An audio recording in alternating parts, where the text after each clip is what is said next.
Hello, hello, hello, hello, hello, check, check, check, hello, check.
started Recording as in district progress. collector, won the highest UN award for innovation in governance.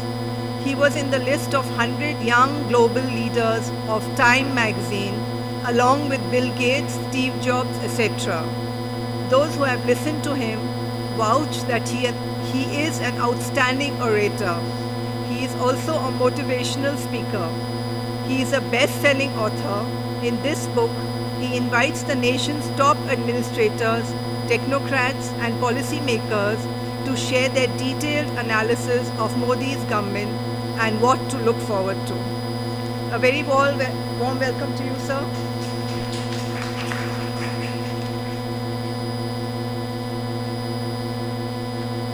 Would you like to speak from here?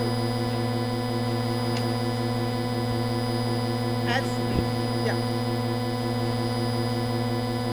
Good morning and thank you so all.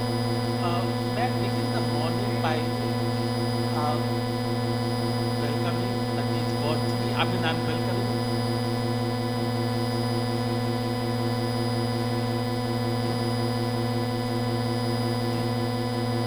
Acha, Nichi. Okay. By welcoming Ajit Kaurji in her own house, in her own conference hall here, my admiration for her really has been going up year by year. I was just telling her equally determined daughter Aparna just now that if we are having this conference every year, and she does so many more things, both of them together, despite getting no support from any agencies and the government of India or anywhere at all, really, if he does it, it's a testimony to the determination of these two ladies, equally young at heart, equally passionate about what they are doing. So first of all, before I begin, I would like to really raise my hands for Ajit Kaurji, and thank you very much indeed for carrying on with this, despite all the difficulties I know are faced in this process. You have so many friends, Ajitji, difficult to count. Anyway, thank you. And to continue with this, the subject, anguish over the two senseless wars. I will speak my bit really at the end of it when I say my piece. But as I was leaving home for today's conference, I was watching news. I forget which channel it was, but as the visuals keep on pouring into the news, of course on the Indian channels, most of it was really those elections in MP and how BJP has been able to get a very convincing. There are some international channels, including BBC, where you keep on seeing these visuals of the suffering of people in Gaza. And now Ukraine has again come back into the narrative in the news.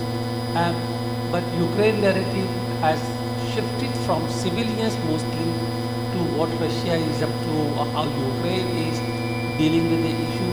But the visuals of suffering of civilians are so disturbing that sometimes I find words inadequate to really describe how I feel when I see these.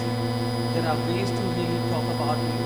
There are people who have said to me, well, I must start with God. Yes, I'm starting with God, but anyway. So there is a lot of anguish amongst people on these two wars. And there are lots of also narratives to justify, explain, analyze on what is happening. But all that will be given by the four speakers, including me here. Let me begin with Mr.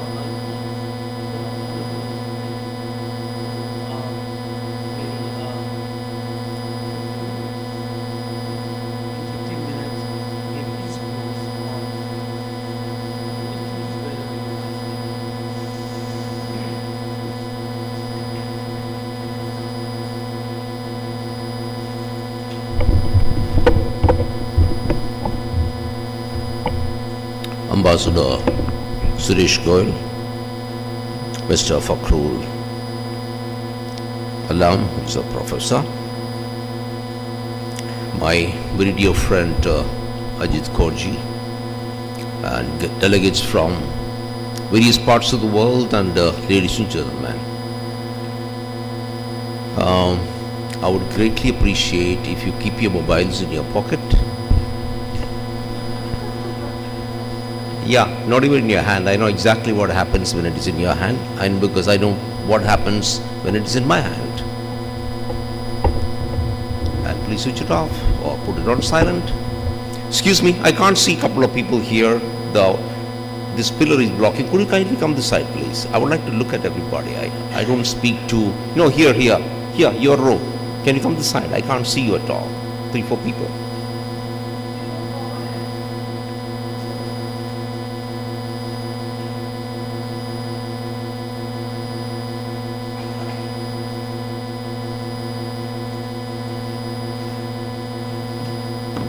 Okay, I shall be very short and brief because I have to be in the High Court at 12 o'clock, which means I need to leave at 11:30. Ajit had asked me to send a script of my speech. I've never spoken from a written script because my life is a hugely unwritten script. So I don't have a script, and what happens tomorrow, what script would there be in my life, I have no clue. So let me tell you about myself. I come from a village. My father was a school teacher with 9 children. He adopted 2 more from the orphanage. Sir, you don't have to write it also. Excuse me, don't write it again. I get distracted when your pen moves. If something gets in your heart, it's okay. I don't say anything which you need to write down. I'm not going to talk about profound ideas. Get me? So I come from a village. My father was a school teacher with 9 children. He adopted 2 more from the orphanage, so we became 11 children. And that's nuts, isn't it? Completely nuts. Because when you have parents who have 9 children, eyes pop out. And then adopting 2 more from the orphanage. So we from a middle class family. We didn't starve, we had enough to eat. But we all went to the local school, Malayalam medium, and there was no electricity in the village. So we all studied under the kerosene lamp, because candles were too expensive.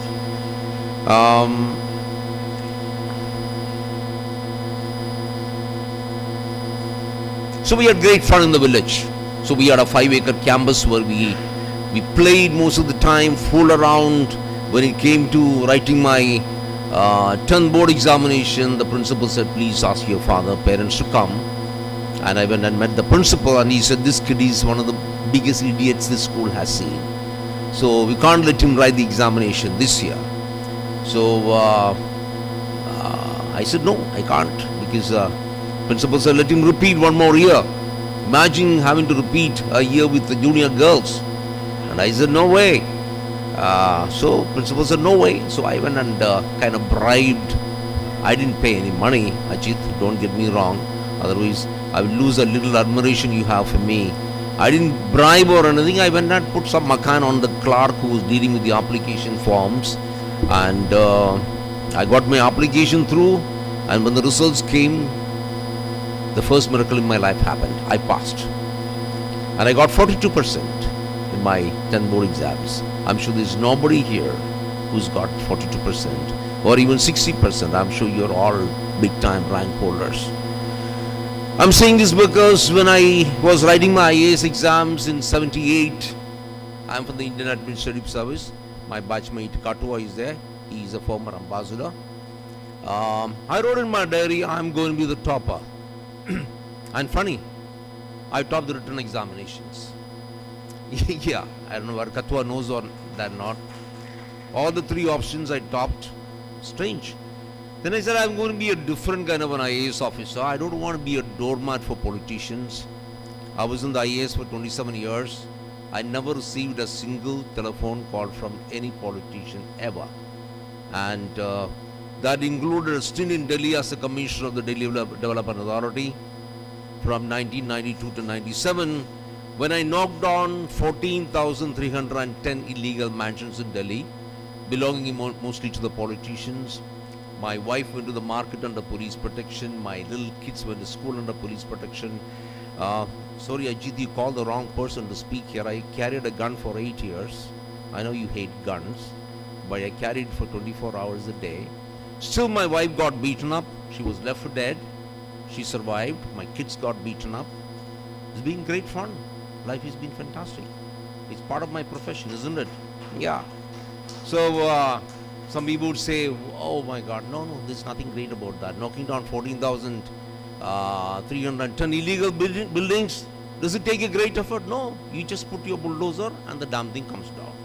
So whenever I used to travel, whenever I see a beautiful building, my entire thought would be, where do I put a bulldozer? Even now when I see nice buildings coming up, I keep wondering, where do I put a bulldozer to bring it down? So, I'm a very violent person, Ajit. I don't know why you called me to this meeting at all. I'm a destruction man. And my very name was the demolition man. So I'm not a peaceful man at all, absolutely. So I don't know why you called me to this meeting.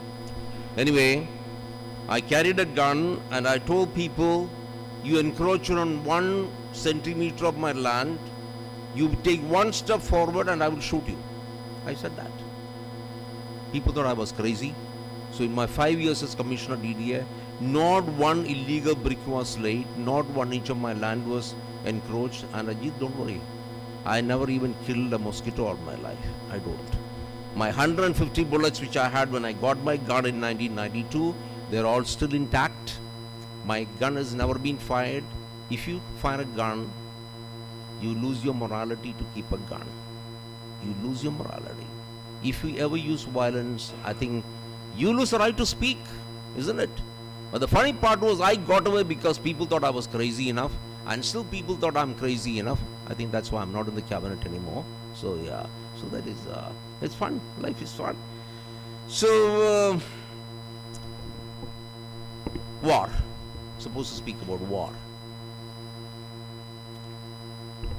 Why is there war? Let's come to the foundation. We're going to speak about wars happening here. Why do we have war? I think the basic factors, there is so much of violence within us. I think that is the basic reason. We are violent within ourselves. How many of you are actually happy? How many of us are happy? Peak people, great. 1, 2, 3, 4, 5. That's fantastic to see so many happy people in the morning. People keep asking me, why are you not in the cabinet? Aren't you trying? I don't try at all. I've never asked for a job as an IAS officer, as a member of the Kerala Legislative Assembly, as a member of Parliament, as a minister. I've never asked anybody anything. I'm a Christian, but I'm a Buddhist at heart. I'm very simple. I think what Buddha said, your desire is at the heart of every unhappiness, every trouble, isn't it? So I'm a Buddhist at heart. Desire nothing. Shouldn't all be happy with whatever we have? We have so much, isn't it? I mean, if you look at it, there is so much that each of us have. Why are we asking for more? I think this is a basic problem with human existence. This is the one which leads to violence. When you have violence within your mind, obviously there will be war. At home, there will be war outside in the community. There will be war between nations. There will be war between races. There will be, because essentially it comes from huge battles within your own mind of dissatisfaction. I think this is where the Buddhist philosophy desire nothing. I built one of the biggest colonies anywhere in the world, Dwaraka. It's the biggest subsidy built after independence. I acquired 5,000 acres of land. I designed it, I built it. Imagine, I was in the IAS, I was an MLA, I was an MP, I'm a former minister. I do not even own a studio apartment anywhere in the country. And I don't want to own. I don't need it. I will always live in a rented house. I was just talking to Ajit. I live in a first floor because my wife is an activist. She's into looking after stray dogs. She leaves in the morning in her car, picks up any dog which is in trouble, takes it to the hospital, and then she's back home in the evening. I've also hired a house in the neighborhood because I live on the first floor. So I've hired another house, another 3-bedroom house for my dogs, adopted dogs. And I keep a family there. So Ajit was telling me, is your income sufficient for you to live? I get an IAS pension, I get an MLA pension, I get an MP pension. If there is a minister's pension coming, I'll take that also. Because all my pension together only goes towards payment of rent for my buildings, especially for my dogs. But imagine the kind of satisfaction, happiness that you get within you when you are happy. So the first lesson I think is avoid wars, have happy people who are happy. And they think there must be a limit to greed. Why should we not be happy with the little things? I'm writing a book now. It's called 52 Ideas for 52 Weeks. It's a motivational book, 1 idea per week. And you know what? The first chapter, possibly about the sewage cleaner in North Avenue. The person, his name is Jitendra.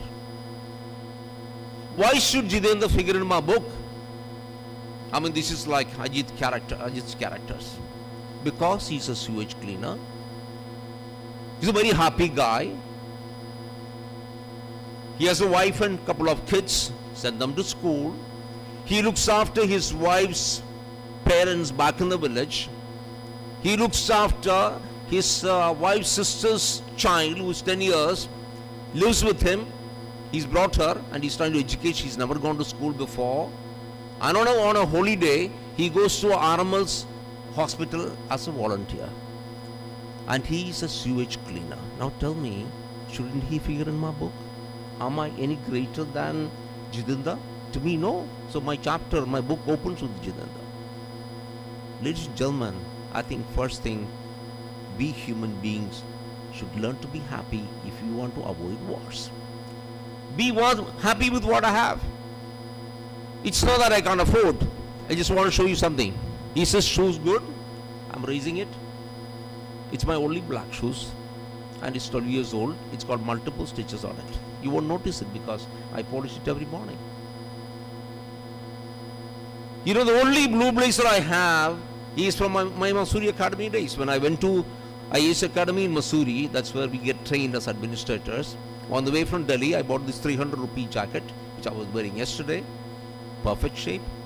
Why do I need a second blazer? Why do communities fight each other for space? Because they feel they don't have enough. Isn't what they have enough? We homes, in our families, don't we have enough? How many houses do you require? How much space do you require? Why? Why are we fighting these internal battles? Why am I talking about all this? Unless you are happy, you will keep fighting battles. That's what I'm saying.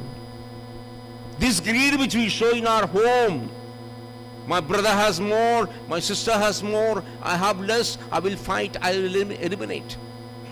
That's a war at home. And the war within you, that takes on to the house. How many of us treat our wives with dignity? Tell me. In this age when we talk about, we are all equal, how many people treat our wives equally? You tell me. Because the world is a male-dominated world. I mean, that's the fact. Day for yesterday was my wife's birthday, and in the evening she told me, I bought a car, you want to see it? I said, wow. I said, maybe it may not have been a bad idea to consult your husband, which is me. She says, why should I? It's my money. How many of us allow this? On 31st of the month, when the women receive salary, if they are working, the husband is all sweet and honey, and he's waiting at the gate to receive that envelope with the salary, because those days when we used to get it in the envelope, hard cash, it's all pleasant because you will get confused with your account. Somebody might steal money from your account. It is safest in my account. Is it not violence? You are depriving the woman of what she is earning. And look at the amount of work a woman does at home. She is working, looking after children. As it is, she's got 3 people's work, and then she goes to office, does 10 people's work, because generally the woman is more dependable in the office, and then she's back home, and then she has to cook, clean.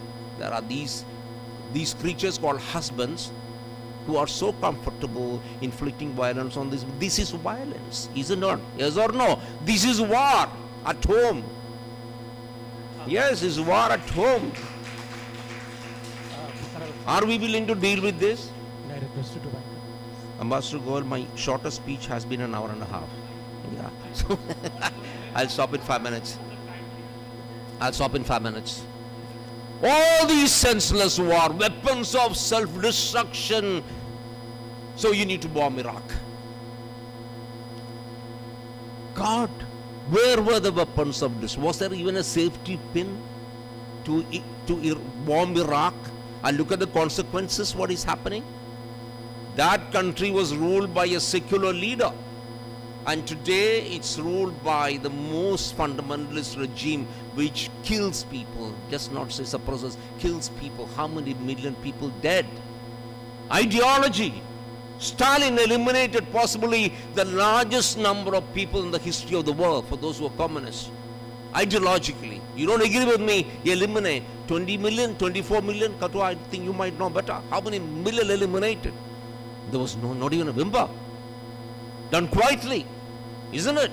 China. How many Chechens eliminated? Why? They are a different kind of people. In the United States, look at the toxicity which Trump has unleashed on the world. Look at it. We, other than we, nobody belongs to this world. And looks like he's going to come back. He's going to destroy the universe because America has the means to destroy the universe, isn't it? And he's a great supporter of my party. Yeah, I belong to the ruling party in India. And I've been a minister there. Look at it. Your war, Hamas-Palestine war. How come in 1917, in a place which had only 3% Jewish population, how come Balfour created the Israeli state there? Was it rational? Absolutely irrational. The white man imposed it because he thought it was his right to impose ideas, a country on a place which only had 3% Jewish population. That's where the trouble begins. But 1948, of course they were looking around for creating the Israeli country in Africa. You know that, Ambassador. Tanzania, Uganda, they looked around, Argentina, South America, finally they placed here. 1948 the country is created. Now the problem is, you want to do away with Israel? No way. How much of history can we correct? Even if the Balfour Declaration was wrong, which I assume was wrong, can we say Israel must be eliminated? No way. We cannot correct history. Let us accept it. Israel is a fact, and so must Palestine be. So must the right of Palestinians to exist be. Because the Balfour Declaration was wrong 100 years back, does it give the Hamas a right to go and kill, conduct acts of terrorism in Israel? Categorically, no. I condemn that. I condemn that act of terrorism. It's an act of terrorism. Let us not say we can rectify history. We cannot rectify history. Israel is a fact. And Israel, if they are not stupid, for their own existence, I'm saying for their own existence, continued existence, they need to accept Palestine, make sure there is a happy Palestine in the neighborhood. Not by bombing people. Create situations where you will create happiness. You have the resources to do it. Create a happy Palestine. It's in your own interest to do that. Otherwise, you may not exist. Countries are turning nuclear. I'm sure Iran is already nuclear. Katwa might know better. Ambassador Goel might know better. But a nuclear bomb is a fact. Ukraine. Why does this guy, is it being recorded? Okay, I shall tone down my terminology because you are recording. I don't allow my speeches generally to be recorded. You know, there's some crazy guy who wants to create the Tsarist empire again. He says, one fine morning, I'll walk into another country. How many million people, women and children have been displaced? 10 million? For what? Tell me for what? Because of the greed of one man, the war within himself, he wants to be the Tsar. That's why I said the battle within you is very important. Peace within you is very important. That one man, look at the kind of turmoil it causes, not only in a neighboring country, but across the world, because there is a shortage of food, there is a shortage of fuel, prices are going up. I mean, there are millions of people across the world who are starving because of this one man. Because food prices have gone up, fuel prices have gone up. Ladies and gentlemen, let's keep ideology apart. Let's think as human beings. At the end of the day, we would like to be known as great human beings like Ajit. My admiration for her has not gone up in the past 25 years because, to me, to begin with, she was the ultimate in my admiration. The kind of stuff which she writes, the kind of thought process which goes to her mind, wherein she thinks this whole concept of Vasudeva Kudumbakam, this is India's biggest contribution to the world, saying the whole world is my family, Vasudeva Kudumbakam.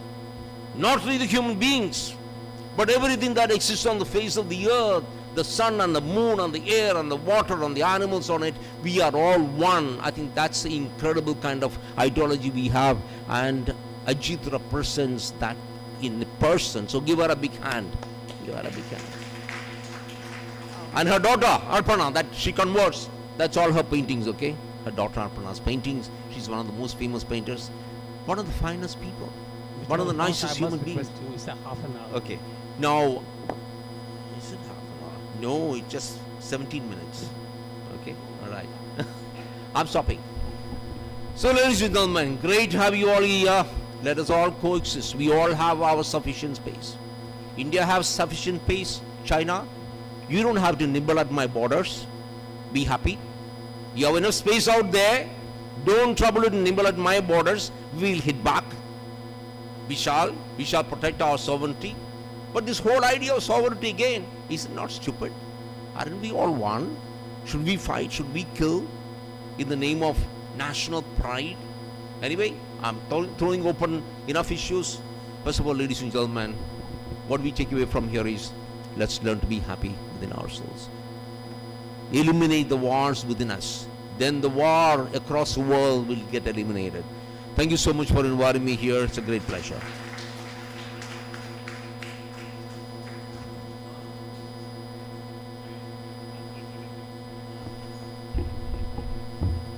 Thank you, sir. Mr. K.J. Alphonse, really not from the paper, from the heart. He spoke too good, that basic so much violence is within us, and he traveled from within, from self to the world, ideologies and political powers, hegemonies. Beautiful, sir. We are really thrilled by your speech.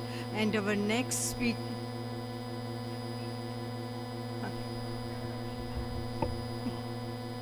Thank you, ma'am. I was a bit late because of Uber, and anyways, now I invite our yesterday's awardee, Mr. Professor Fakhrul Alam from Bangladesh. Let me introduce him. Yesterday we introduced as an awardee, and today Fakhrul Alam is director, Sheikh Mujibur Research Institute for Peace and Liberty, University of Dhaka. He received the SAARC Literature Award in 2012 at the SAARC Literature Festival of Foundation of SAARC Writers and Literature. His publications include Bharti Mukherjee, Jibanandan Das, Selected Poems, South Asian Writers in English, Imperial Entanglements and Literature, The Essential Tagore, translations of Sheikh Mujibur Rahman's unfinished memoirs, Prison Diaries, also Ocean of Sorrow. His most recent publication is the collection of essays Once More into the Past and Gitabitan, selected songs, lyrics of Rabindranath Tagore. So I request Mr. Fakhrul Alam to come on the podium and present his ideas. Professor Aslam, 15 minutes.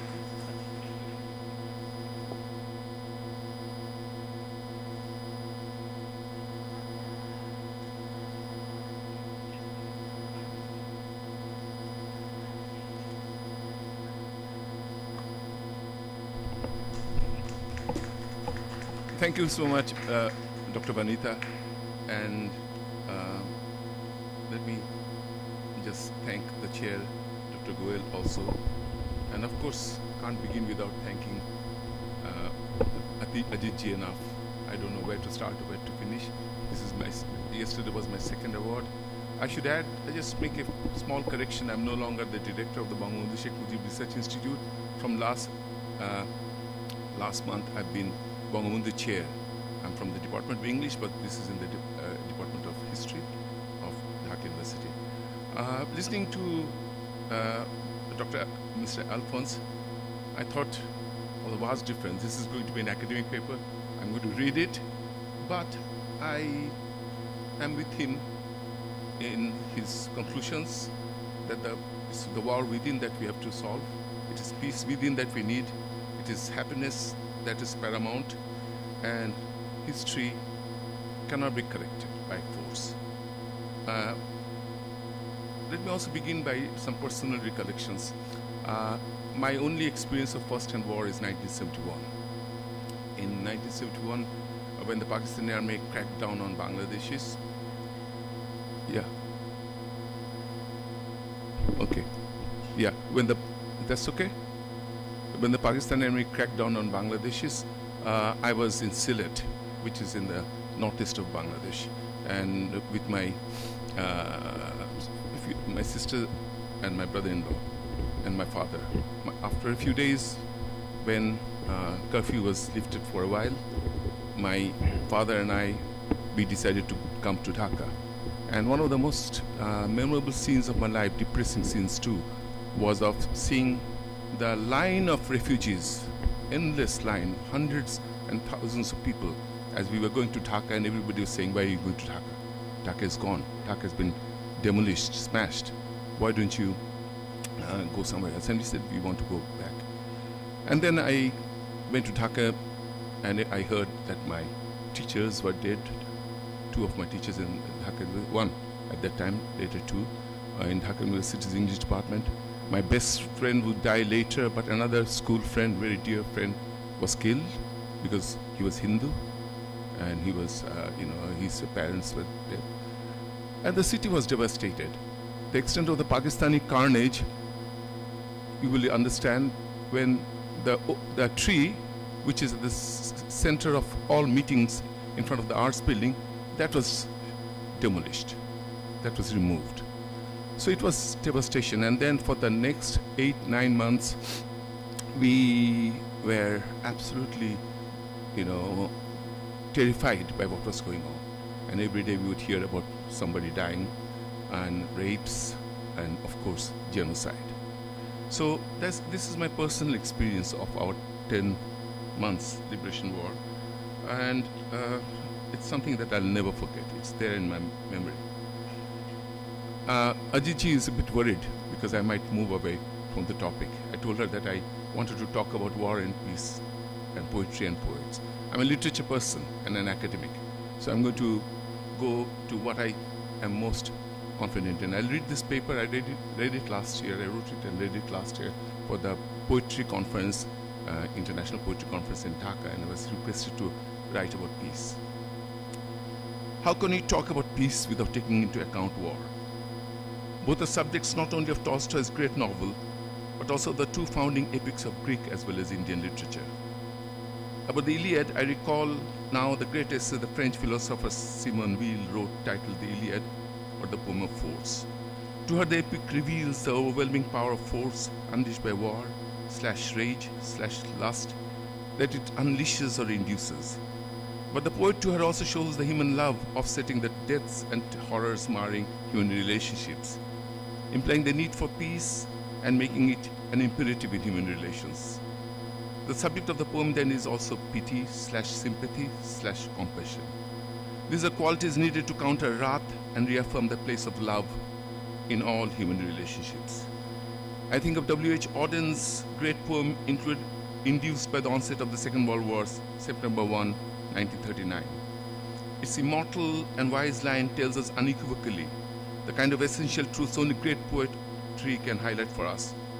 We must love one another or die. The Indian epic I have in mind, which deals with war but also implies the need for peace, is the Mahabharata, Vyasa's enduring masterpiece. When Krishna is given the task of becoming the envoy of peace, he takes it with the conviction that war can only lead to endless death. It must thus be avoided, and peace pursued assiduously. Here and elsewhere in the epic, it is implied that amity and harmony must be sought actively, and that war is not the only option available when human relationships are scanted. To me, poetry and then dramatic poetry, epic poetry and then dramatic poetry, all of them have this subject, war and peace. If we move to dramatic poetry on the subject of war and peace, it is Shakespeare's name that comes foremost to my mind. Whether we turn to the history plays or the Roman plays or the tragedies, we find the centrality of the theme. Whether depicting civil war or war among neighboring kingdoms or wars issuing from imperial expansionist design, we find Shakespeare dwelling on the psychology of war mongers and the deeply felt need for peace of ordinary people. Henry IV, Part 1 begins, for instance, with the king expressing the exhaustion internecine wars have brought to Britain and the havoc done to nature, human or non-human, by it. He would like the island to experience peace, although ironically, he would now like to aid the Christian military cause in the Crusades. Hamlet, as we all know, begins in the ramparts of a castle and ends with numerous dead people, including the protagonist. But Fortinbras, now destined to be the king of Denmark as well as Norway, indicates that there has been enough war. Peace was what was needed now. War is destructive and exhausting. Though the impulse to war is part of human nature, so is the urge to have peace prevail everywhere. This seems to be the message Shakespeare has for us all in this and other plays. Imperialism, nationalism, and modern weapons of war, of mass destruction, including most horrifically, nuclear bombs on the one hand, and unending missions and visions to thwart warmongers and bloody expansionists on the other, have resulted in not merely war poetry, but also poetry of resistance. Truly, poets are best in articulating the desire for peace amongst people. They know it is difficult, but they also know it is so desirable. I think of Yeats in the Lake Isles of Innisfree, where it talks about an idyllic isle where the poet could have some peace, for peace comes dropping slow. Always it is something to be craved for, because the world knows too much turmoil. The mind and body will always seek peace. It must be elusive, but must be sought for. As the 17th century English mystical poet George Herbert puts it, "Sweet peace, where dost thou dwell? I humbly crave, let me once know." The English poet Matthew Arnold wrote his most famous poem, Dover Beach, where war as well as the ferment of ideas, calling into question faith and doubt, but troubling all eminent Victorians. Love appears then the best antidote to such turmoil-inducing things. Arnold is troubled not merely by a receding sea of faith, but a world swept with confused alarms of struggle and flight, where ignorant armies clash by the night. More than any previous centuries, the 20th has been most devastated by wars, but already the 21st is showing that we are going to have our own quota. Imperialism, nationalism, and modern weapons of mass destruction, including, most horrifically, nuclear bombs on the one hand, and unending missions and visions to thwart warmongers and bloody expansionists on the others, have resulted in war poetry and poetry of resistance. Take the First World War English poet Wilfred Owen's moving poem, Anthem for Doomed Youth, as an instance. His first stanza is worth quoting in full for the way he remembers the young lives lost and the endless corpses left behind by war machines fueled by ethnic hatred and nationalist egos. And pardon me, I have a long quote here. How many minutes? What passing bills for those who die as cattle? Only the monstrous anger of the guns, only the stuttering rifles' rapid rattle can patter out the hasty orisons. No mockeries now for them, no prayers nor bells, nor any voice of mourning save the choirs, the shrill, demented choirs of wailing shells, and bugles calling for them from sad shires. But if war fomented by nationalism appeared to be overwhelming and all-engulfing, and if imperial egos seemed to be also involved, the 20th century saw poetry of resistance as well. Take the Bengali poet, our national poet, Nazrul Islam, as an instance. He had joined the British Army at one point, but soon he would become the rebel poet, who would use poetry as a weapon against unjust wars and make it a literary genre that would help take oppressed people to justice and brotherhood. The poet, he claims, is volcanic, tempestuous, and fierce in the cause of rebellion, in raising the flag of man's triumph, but he's also the harbinger of peace. Orpheus' lute, lulling the restless ocean to sleep, bringing calm to a fevered world by enthralling people with melodies of peace. The poet then takes up poetry to resistance, to protest against tyranny and unjust governments, but his penchant is really for peace. But Nazrul's optimism and about the poet's role is not shared by all poets. I'm thinking here of my most favorite Bengali poet of the 20th century, Jivanananda Das, who wrote about darkness that had descended on the world with the Second World War, and on partition and global uncertainty caused by and consequent to massive destruction. This surely is why his 1947 collection of poems is called, in English I'm translated, The Darkness of Seven Stars, and why he includes it in poems about shipping lanes crowded by magnetic mines and unending convoys and splinters lighting up skies into countless ghosts. Where could peace be found and the rebel poet appear in such a situation? Tagore's conclusion to his speech, Crisis in Civilization, comes to my mind at this point. It was written as the Second World War broke out, confirming his worst fears about nationalism, expansionist, and imperial proclivities. This is what the poet savant had to say to them. I quote, "As I look around, I see the crumbling ruins of a proud civilization strewn like a vast heap of futility. And yet I shall not commit the grievous sin of losing faith in man. I would rather look forward to the opening of a new chapter in his history after this cataclysm is over, and the atmosphere rendered clean with the spirit of service and sacrifice." I began with our liberation war, and I'd like to end with that. Let me conclude by talking about our own liberation war and the anguish and pain felt by poets everywhere at what was happening to Bangladesh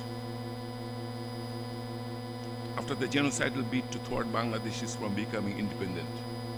American beat poet Allen Ginsberg's 1971 poem or song, both, September Jessore Road, articulates his distress and grief at war refugees suffering, as well as his rage at the American support of the Pakistani war machine. And my rage at America's support of Israel is something I've been trying to leave out, but I have to mention it at this point. And so this is Ginsberg's poem, an extract, song. Ring, O ye tongues of the world for their woe.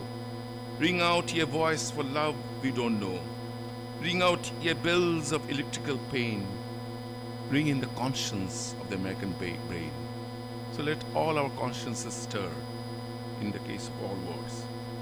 And here's the Bengali Bangladeshi poet Shamsur Rahman celebrating freedom unforgettably, and the peace that could bring in Professor Sayyid Manzurul Islam's translation, I should add. Freedom, you're the wife's raven tresses tempestuous in the untamed wind. Freedom, you're the colorful kurta on a young boy, the playful sunlight on a girl's supple cheeks. Freedom, you're the home amidst a flower garden, the warble of quail bird, the twittering leaves of antediluvian banyan trees.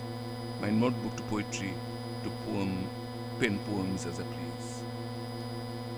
My last paragraph. Poets keep evolving in amazing ways. One of my favorite Bangladeshi poets of recent decades, Shohid Kadri, has a postmodern take on poetry, war and peace in Greetings Dear, Tomake Abhivadan Priyotoma, where the poet lover assures his beloved that he will fix it so that night and day the Army, Navy and Air Force will circle around and salute only you, dearest. That's in my friend Kaiser Huck's translation. Love is the best prescription for peace and antidote to war. I think that is what Foswal is about. Death is inevitable, but whether in war or peace, poets will keep reproducing beautiful poetry about life, hope, love, and peace despite war, death, and the decay of values, forever and forever. Thank you very much. But before I end, let me just not only thank Ajit ji, can't thank her enough, and Arpana for the support, but also the Foswal staff for looking after us all this time. Thank you, and you too.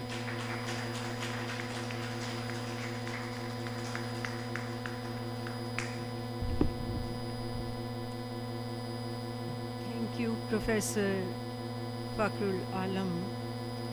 Your speech was really very significant because you talked about war in literature.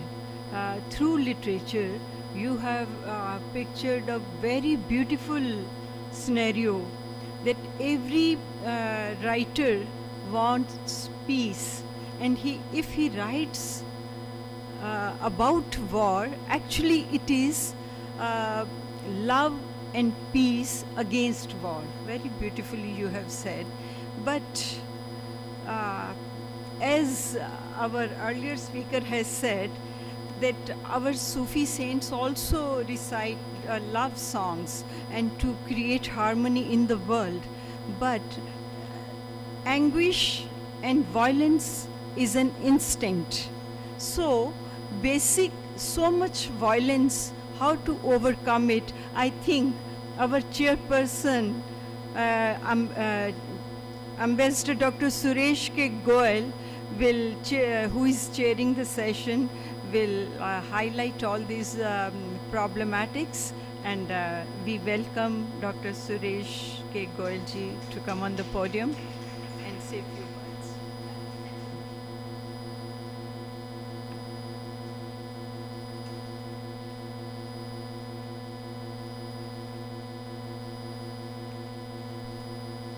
Good morning once again. I thought when I was told to chair the session that I would be actually making comments on what they are saying, but thank you very much, Dr. Vanita, that you have taken this very onerous task from me.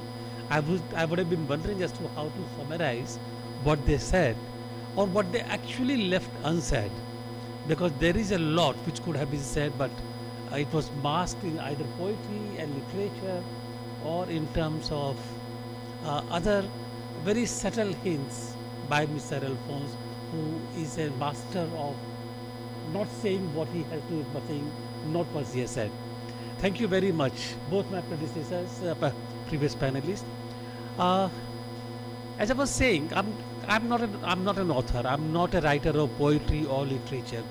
I'm a very hard-headed former diplomat who basically looks at the situations from my two eyes and see how they actually relate to what the world is all about. And Vanita, please stop me when my time is over. If I exceed my time, no, please do that, because what I want is that after I finished, Mr. Alphonse might have left. He has to go somewhere. But even between me and Mr. Islam, if there is any discussion or any comments, I would welcome that really, because this is a subject on which I'm sure everybody has to say something. Anyway, coming to my own squeal, I had mentioned earlier when I began that coming this morning, as I was watching the news, the images of people on the screen was very, very disturbing. Ever since the two wars began, and there have been wars before that also, but these wars were different from the earlier wars. First, 2022, when the war in Ukraine began, it was not so much the Russian armies crossing the border from Belarus into Ukraine. That, of course, was disturbing. But the soldiers, they carry out the diktats of the presidents and the prime minister. After all, if you maintain an army, the function of the army is to protect and defend our borders, or to carry out the task, even in terms of attacking the terrorist camps across Balakut. In Balakut, if they have been ordered, they will have to do it. Therefore, it's not the soldiers who crossed from Belarus into Ukraine, how much ever unjustified that may be, but those were the orders given by the president, their own president, and they were fulfilling the order. So I'm keeping the soldiers out of it. But what actually grabs the memory and what actually comes immediately is thousands of people marching on the roads in Kiev, marching on the roads in other places in Ukraine, Donetsk, everywhere else, trying to find a way out of the place, trying to march to safety. There were civilians, there were students.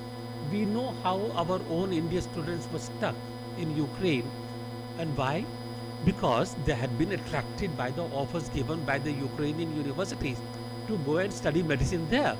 So was it a crime to go and study medicine there and get stuck in the war and then to find survival in the basement where they don't even have food? And when they want to find food, they need to come out. They need to find out when there is not a siren, and suddenly when there is a siren, they need to rush back even before purchasing what they need to buy. Is it their fault? Is it a crime? So that is the thing that actually came to mind. The people trying to board the trains into safety. And obviously the Ukrainian police, for them the priority was the Ukrainian citizens, and therefore any other, I don't blame them. They have to, for me, my priority would be the Indian citizen, just like for Biden, the priority is the American citizen even if they've killed somebody. So they will protect him. Nijar comes to mind. So for them the priorities are different. Panun, he may threaten Air India, but after all he is an American citizen.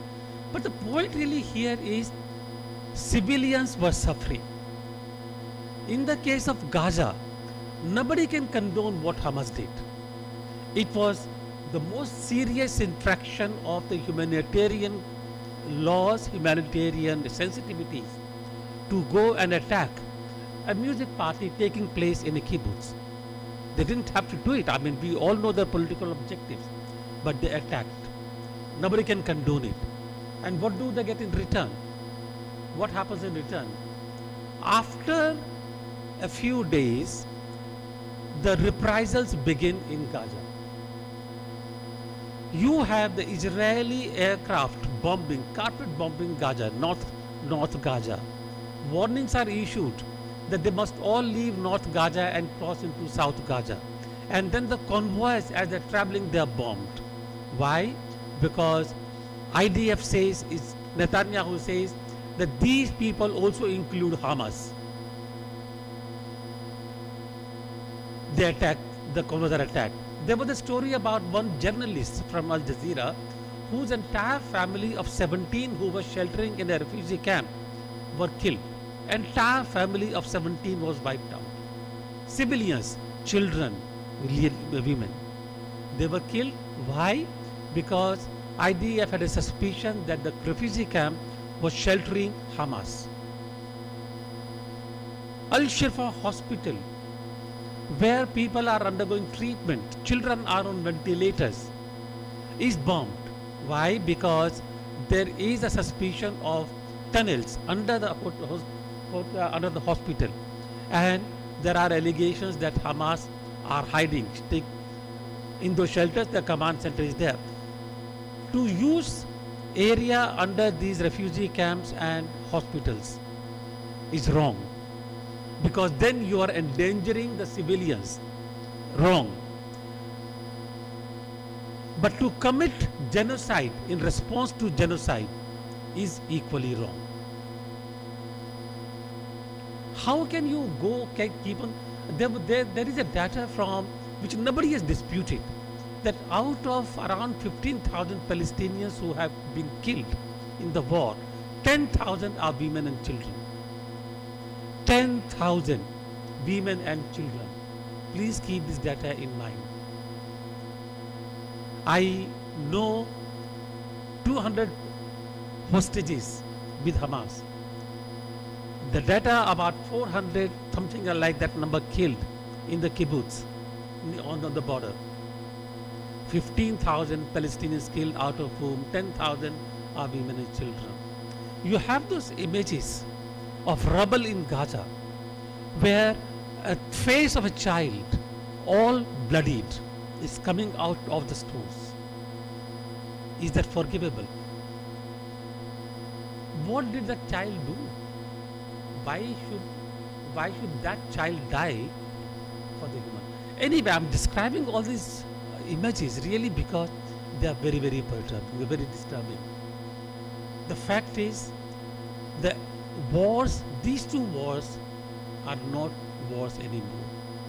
Civilians are dying. So I think for me the question is not the anguish, plain anguish. We can all keep crying. But for me the question will be, will the human civilization ever see the end of wars?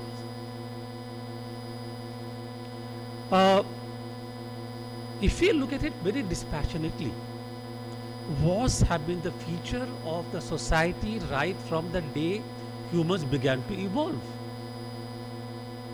They were fighting over food. They were fighting over the female species because they had the right to procreate. And even today, when the two lions fight, they actually fight with each other over the right to procreate and perpetuate their own gene. It took place.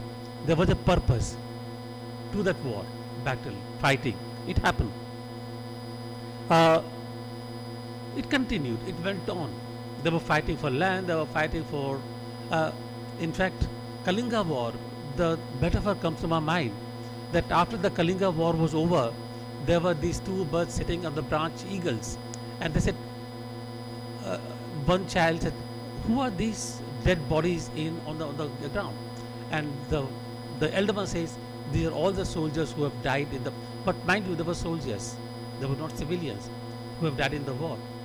And the younger one says that, "But we kill only for food. Who is going to eat all of them?" For them, basically, there has to be a purpose to kill somebody, and that is food. And why are all these millions of people dying? But anyway, so that was Kalinga War. Mahabharata before that. Why did Mahabharata take place? Kurukshetra. Draupadi goes into the battlefield after the war is over. And Krishna asks her, "Draupadi, have you avenged your ego? Have you avenged your anger?" No, Draupadi was justified in getting angry.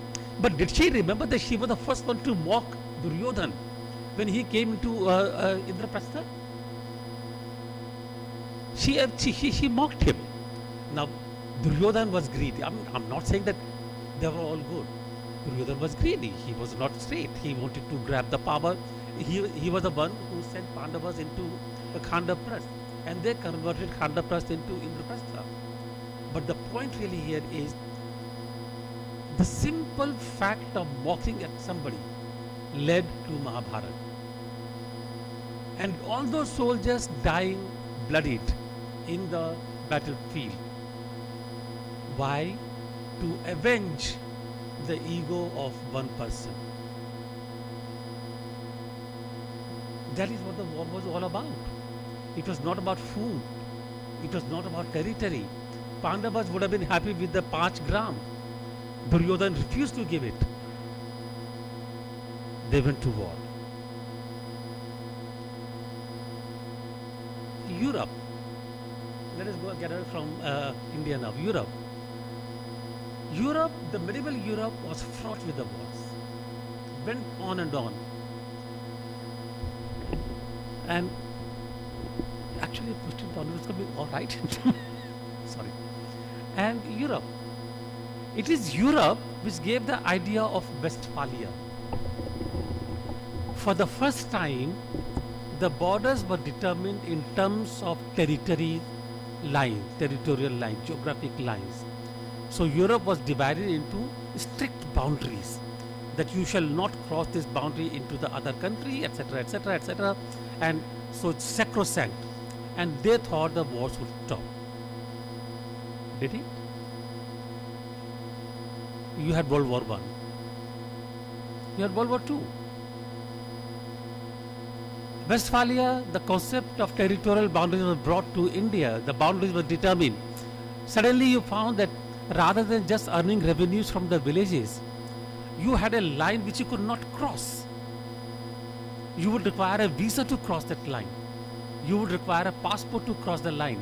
The age-old interactions stopped, leading to further conflicts. You can look at him from across the line, but you can't. What is Kartarpur Sahib corridor all about? Punjab was divided, but that happened later. World War II. Again, World War II basically the effect to control, the effort to control the industry, the effort to control the economy, the effort to Hitler wanted to become the most powerful man in Europe, and the result was that there was a World War II. Austro-Hungarian Empire came into thing. Poland became part of the war. It went to Africa. It came on to Southeast Asia, etc., etc. And how did the war end? How did the war end?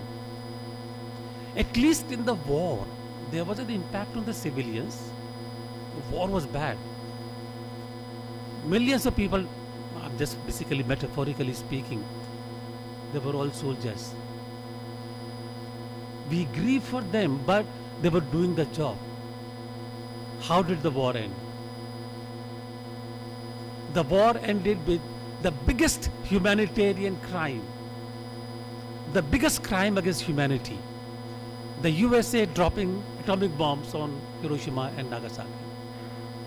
People in those two are still facing the consequences of those atomic bombs. What did they do? Were they part of the war? Why did they have to die? But they died.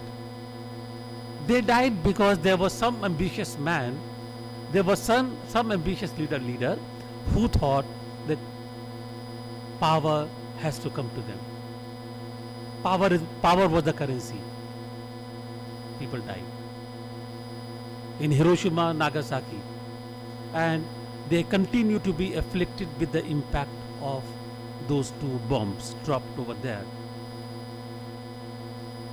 People continue to face the consequences, economic consequences. Europe was in ruins, but USA came forward, giving them money under the Marshall Plan, developed. Germany grew again. Good. Europe again became very wealthy, economically powerful, etc., etc. All very good. Incidentally, America has still not been tried for the humanitarian crime they committed in Hiroshima and Nagasaki. There was the Nuremberg trial, but no trial against what they did.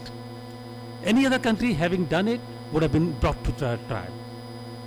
Anyway, so 1990, end of war, end of the Cold War, which began after the end of the World War II. 1990, the competition between USSR and Soviet Union and USA, the Western Bloc, came to an end. And what was the contest about? Who is more powerful? Who commands greater influence in the world? Who has more countries supporting them? As if people had a say in that matter. No. But it continued. 1990, the Cold War came to an end. And suddenly there was a great deal of rejoice. Great deal of joy all over the world. I happened to be in New York in 1991 after the Cold War had ended. And suddenly we were talking about Russian Federation, etc., etc. Great deal of expectation that we will be able to see this era of peace now. Boutros Ghali, who was the Secretary General at that time, declared the agenda for peace, developed the agenda for peace, inspired by the USA, of course. Agenda for peace would basically focus then on the reconstruction efforts, economic development, etc., etc. Did it happen? When did Iraq happen? Please recall. When did Libya happen? Somalia, Yemen, name it, Yugoslavia. The world began to go through the throes of fragmentation. More wars, more internal wars continued. So even the end of the Cold War did not really bring peace. Palestine. Mr. Alphonse referred to Balfour Declaration. People keep on asking me, why are the Palestinians so upset? I mean, after all, they can go into Egypt, they can go to Jordan, etc., etc. I said that, look, you are living in your home, and somebody comes and tells you that give half your home to the other person. How would you like it? Why should you? This is exactly what happened to the Palestinians. The European Jews who were not wanted in Europe, and there was an exodus who were thrown out. They were brought to the Palestinian land, and they were established there to create another state for the Jews. Fine. What happened to the other Jews? Arab Jews. Arab Jews are still second-class citizens in Israel. There are Jews, there are Christians who live in Israel, but they also suffer. West Bank Jews suffer. So it's not Jews, it's European Jews. Anyway, so it continues. Two-state solution. Clinton came up with the idea of the two-state solution. Nobel Prize for Benin and Arafat. What happened to the two-state solution?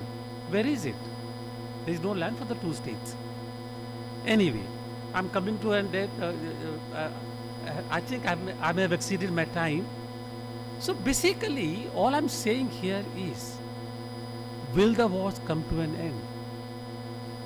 It is not just greed. It is that power. It's a contest for the powers. And that power is a currency not for the civilian, not for the people only. It's a power of the currency for the leaders of the world. Every prime minister, every president, every king has wanted to remain supreme, has wanted to expand their borders, have wanted to become bigger and bigger. They want to become more better known. And therefore, till this ambition to grow bigger and bigger and become more powerful continues, there will be no end to wars. Prime Minister and the presidents write the history of their own victories in wars, in battlefields which are strewn with the rotting dead bodies of soldiers and numbed civilians, and they write their history of war. They write their history of victories. Orwell wrote Animal Farm. Aldous Huxley wrote The Brave New World. Are they different? One talks about violence, one talks about pleasure, one talks about bringing people together, and they say that ultimately there will be utopia, everybody will be same. Animal Farm talks about contest, strife, fighting, etc., etc. Are they not two sides of the same coin? Can they be different? Can artificial intelligence bring a solution? I don't think they are only creating havoc here. Will there be an end to the misery? Or there will be another epic of a war by soldiers? Thank you.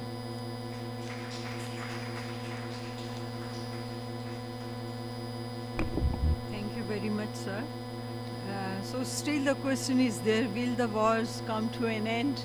So in another session from 3 to 4, we will have another discussion session. Now I invite Kavita for the other session of poetry reading. Please come. Thank you so much, Vanita. I think we are really running behind in terms of time. And of course, that's been a very good session. Now we have some poetry coming up. And I think to keep it brief, I'm going to not really introduce the poets other than mentioning their name and country. And I will give you the page number. And we can all read it here. Is that okay with everyone? Yeah? Yeah. Yes. Yes. Yes. So the chair for this session is Dr. Bhishma Upriti. Please come up.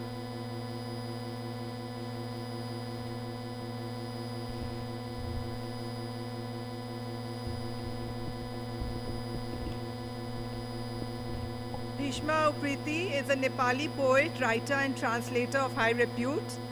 He's written several books, translated into several languages, and the details about him you can read on page 51. Okay, so Bhishma, I'll just call the poets and then you don't need to introduce, just mention the country. And I'm not going to give any comments on the poem that lead to you. Okay, yes. So Dr. Kamrul Hassan from Bangladesh, Yashodhara Mishra from India, Naz Singh from Nepal, Dr. Sihab Shahryar from Bangladesh, Varsha Dasji from India, Lily Swan from India. Welcome to all of you. I think we look forward to a very interesting poetry session. Thank you.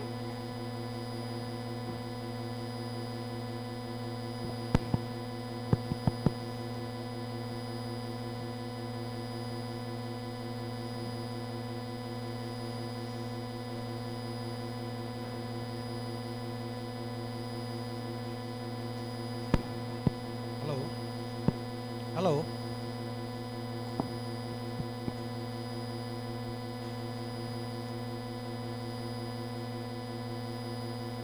Good morning and namaste to everyone.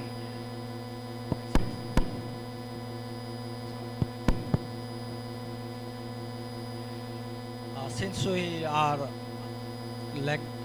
lagging behind by 1 hour, so I do not want to take much time. And as Kavita Didi told that the introduction of all the delegates in stage is given in this book, so I do not want to repeat those. You can find them. I just want to continue the session, and I just want to end the session as early as possible. Each poet is given 8 minutes time to read their poems. So to begin with, I would like to request my friend and poet from Bangladesh, Kamrul Hassan, to read his poem. I see that most of the people have exited the room, so I'm going to go outside and see who all I can get inside. And for those of you who are seated, please maintain silence so that you can hear all the words of the poems. Thank you. Good morning, everybody. A very good morning. I'm happy to be here again. Maji has just left. Gratitude to her and also Arpana Kaur and the team that organizes this event. Today I will read 3 prose poems. These are written in like prose and translated from Bangla by me. The first poem is called Tiana. It's the name of my first child, daughter. My child has come to me after traversing a long way. She woke up from a tiny flower at her mother's womb that was somewhere near the garden of heaven. The nymphs were dancing nearby. My daughter again dropped down to sleep, listening to the sounds of their anklets. The Creator smiles blessedly. During the whole, his cheerful gesture built up a boat of light, on which my daughter boarded, and floating on the feathers of cloud, peeped once. Her mother ran towards her and embraced her dream. The Sharno Chapa into her hands. She looked up and saw the flower of heaven and a mirror. My child has come to me after traversing a long way, or I myself reached her, crossing a meandering path. The sun was emitting his warmth on the peaks of the paths of Mirik. Through that golden stretch, I started to quiver at the brilliance of its beauty. My forefather called out from myself within. That's the Creator, I begged for a piece of sun's ray. Like a sun worshipper, a small piece of paradise, a kindle warmth. Inside the forest, I saw a frightened fawn, signs of millions of running footsteps, its dazzling brightness and kindle impossible blaze inside the jungle. It was more illuminated than the emerald fire of the goddess. In her eyes flowed an enchanted river, a pair of dream-clad timid lips. As if my daughter is that piece of fire, a bashful deer, navigating a long way near the meadows of father, under the mother tree. That was the first poem. Thank you very much. And I said I will read three prose poems. These are not broken into stanzas. The inauguration of the duck farm. By the good grace of television, only the other day we came to learn that ducks are being cultivated in our country. We felt happy learning that the Minister for Ducks has taken a personal interest to ensure good care of the ducks himself. And the television cameras always follow such news. It is learned that many exquisitely beautiful ladies having white plumes and violet-colored feet were also roaming in the same troop. People say some of their feet were exactly duck-shaped. Surrounding the queen duck, they occupied the camera coverage so prominently that the faces of the ducks could hardly be seen. The ducks came to learn only that day they have no future without a ribbon-cutting inauguration of their farms. The country enjoys so much relentless peace that the ministers can spend their days watching the healthful beauties of ducks. The ducks with amazement have discovered that their daily ration of nutrition is greater than the starving people who were watching the whole circus from a nearby distance, and that made the consultants worried how a balance can be restored. Who keeps the nutrition statistics of the ducks, and who else could see them again until and unless the cameras come back? My last prose poem is, what benefits do poetry brings to our lives? The housewives are cooking delicious meals twice a day without the spice of poetry. The husbands are going for a lazy midday slumber, eating that stuff. They are also snoring happily every day without the soft touch of a poetry pillow. The children are rushing to the fields with balls under their armpits. The buildings are being erected in the nearby spaces quite fast. Poetry has no cement or boulders that can construct a building. The city is turning into a concrete jungle without poetry. The peasants are cultivating crops in the field. Their wives are giving birth to babies in scores every year.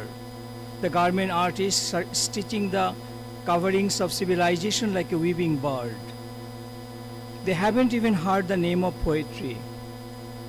Poetry is truly incapable of, if compared to a seed, less inept to add value like a weaving artist. A plant grows from a seed, and one day it becomes a giant tree. Which treasury of the state bank can be filled with poetry bills? But he who has invisible approval behind all this is undoubtedly a great poet. The amazing playfulness of those inexplicable beauties of nature is nothing but poetry. Like an unseen seed, its foliage raises head in all directions, spread out everywhere, in the swaying crops of the field, in the run of the children, in the art of the stitching of the weaving bird, in the lazy slumber of husbands, and in the cuisines cooked by the housewives. Thank you very much. Thank you so much, Kamal sir. So there are some more sessions coming up after these sessions, and food will also be waiting for us. So that from this session we want to contribute 3 minutes from each poet to the following sessions. So I would like to request to poets to read in 5 minutes. So now Yashodhara, Mr. Madam.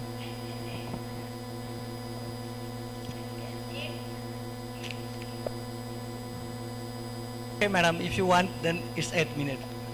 I'll read just 2 poems I have decided, and I think I will finish them by within 5 to 6 minutes. Thank you, Foswal. Thank you, Ajit ji, once more for giving me this opportunity. My 2 poems I have selected are Creation and the submerging town. Both are. Hello. Is it okay? I am audible? Okay. I'll be close to the. Okay. So. Okay. Okay. Thank you. So, see, these two poems have been inspired by human misery again, anguish, which are created, which are man-made, but may not be by direct wars or politics. You will decide by yourself. The first poem is Creation. Island after new islands sprout in the ocean. Islands of broken cars, factory scrap, city landfill. Island after green island are quietened of chirping birds, animal clamors. Seeds go into slumber, black waves pile up frail fins on greasy sands. The open laptop stares on with unblinking dead eyes, waiting for the day of dissolution. The makers of machines, inventors of phones and bulbs have long gone.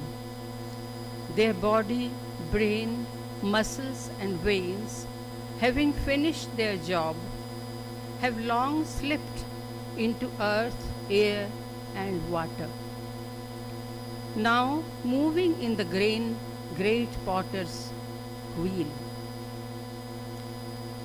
Let me repeat. Their body, brain, muscles and veins, having finished their job, have long slipped into earth, air and water, now moving in the great potter's wheel, to be given a new body with eyes, lips and fingers of yet another creator.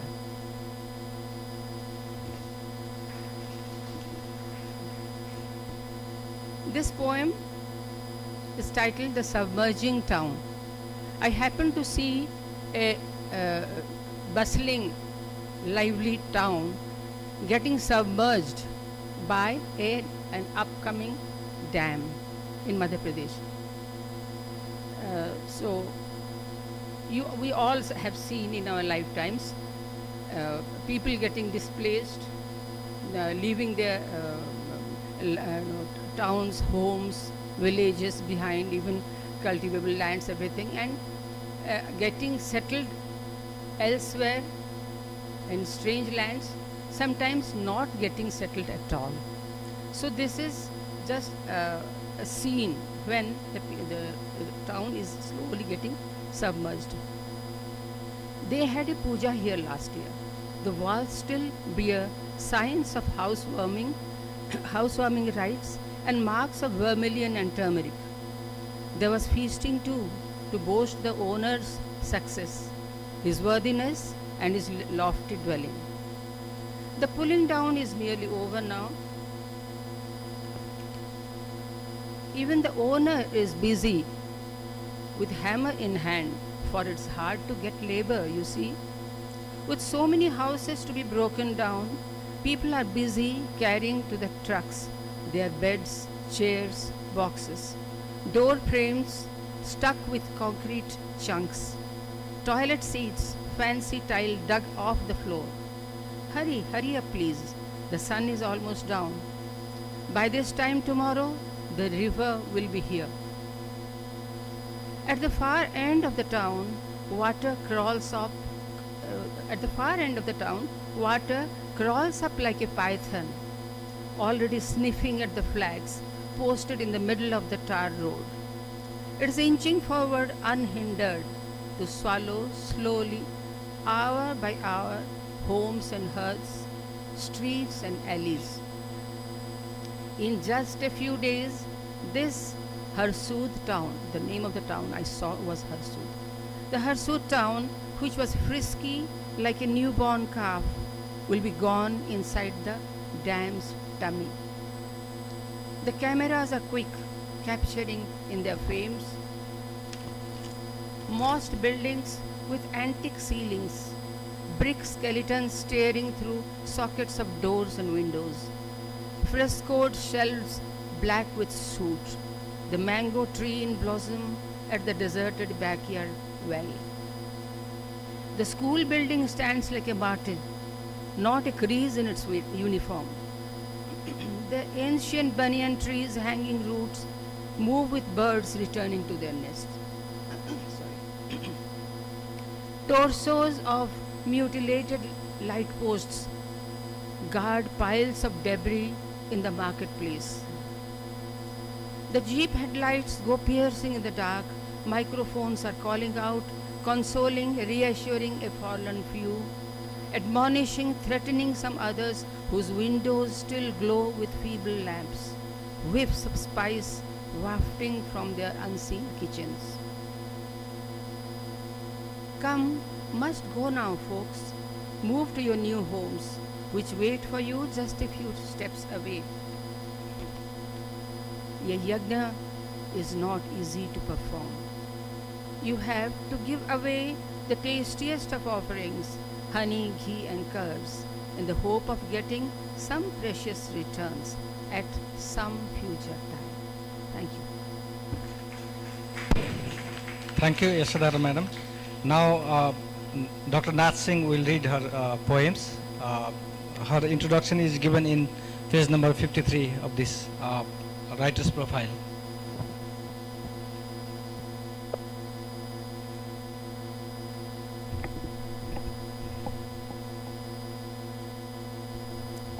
Thank you so much.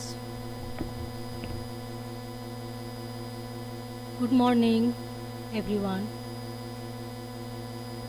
Firstly, I would like to say to Ajit Kaur Ma, thank you so much for having me in this program. Now I am going to recite my 3 poems in 3 languages.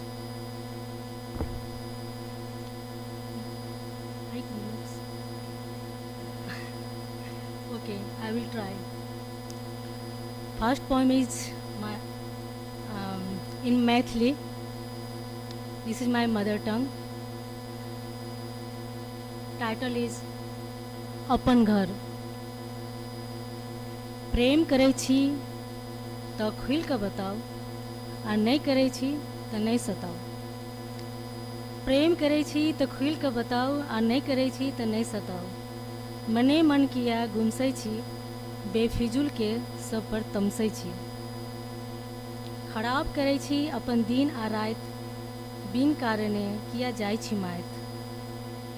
अहाँ बाजब तब ने हम बुझब, अहाँ बाजब तब ने हम बुझब, देखब मनसँ तब ने हम सूझब. इजोरियो रातिमे कतऽ हेरा जाइ छी, कहली छत पर चलू कनी बात करै छी. झूठो फूसो के बात में किया, झूठो फूसो के बात में किया, तबियत अपन खराब करै छी. जे अछि हित अहाँके, ओकरेसँ दिन राति लड़ै छी. नहिरा सबके छोड़ि छाड़ि कऽ, सखी सबसँ मन मारि कऽ, हम सासुर एलहुँ अहाँ जानि, अहाँ बैसलहुँ सलगा तानि. नैहर के धन आ सासुर के मन, नैहर के धन आ सासुर के मन, ई दुनू के बीच में हमरा किया पिसै छी. आ हम पराया घर से आयल छी, से अहाँ किया सोचै छी. नैहर में सब कहलक जे पराया घर जेते, नैहर में सब कहलक जे पराया घर जेते, सासुर में सब कहलक जे पराया घर से एले. जखन अपन घर ने, जखन जन्म घर ने अपन भेल, जखन जन्म घर ने अपन भेल तऽ पराया घर की अपन हैत. लड़की के अपन घर नहीं होइ छै, लड़की के अपन घर नहीं होइ छै, पूरा जीवन अहिना बीत जायत. पराया पराया के बीच में हरदम कतेक पराया बन कर रहब, पराया पराया के बीच में हरदम कतेक पराया बन कर रहब. अपन घर अपने बनाओ, तखन अपन घर शान से कहब, तखन अपन घर शान से कहब. Thank you so much. My second poem is Mm, Okay, my Nepali poem is short, one, and other in English.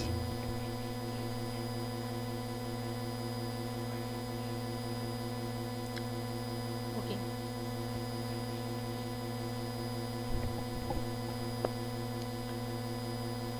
My other poem is title is Oh That. Oh that the beginning of life might be from old age, not from childhood. Oh that the beginning of life might be from old age, not from childhood. First, we might be grandfathers and grandmothers, and then grandsons and granddaughters. Oh, that first we might be old aged, then might come childhood, and then might come the youth. We might know life at right time and might not do any act of foolishness. Our life has already passed. Our life has already passed. Childhood has been left behind. We could not enjoy youth. Beauty also turned away from us. Oh, that first life might be given to us in demonstration. Oh, that first life might be given to us in demonstration. Then we might make preparation to live. We might plant seedlings of right decisions, and our time might smell with fragrance. Or that life might not have passed meaninglessly while living the mode of living. While learning the mode of living. Mistakes might not be included in experiences. Ideas might not spring up. Sadness might not spring up in the wrapper of remorse. Oh, that we were intuitive in the battlefield of falsehood and deception. We might see the world affairs. There might not be any scope of misunderstanding. There might be trace of problems of every complexity and cure of every disease. Now the age has knocked at the door of life.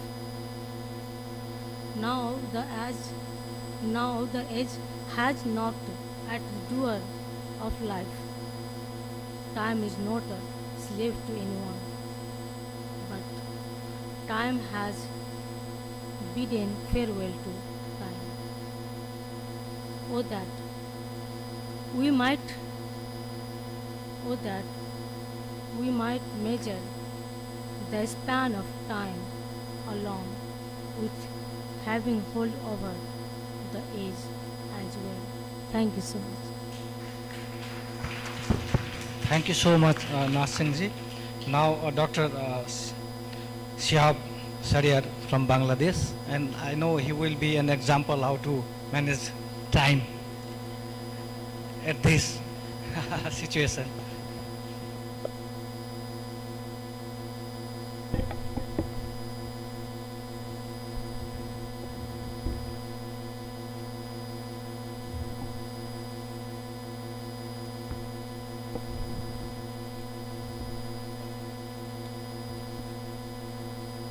Good afternoon.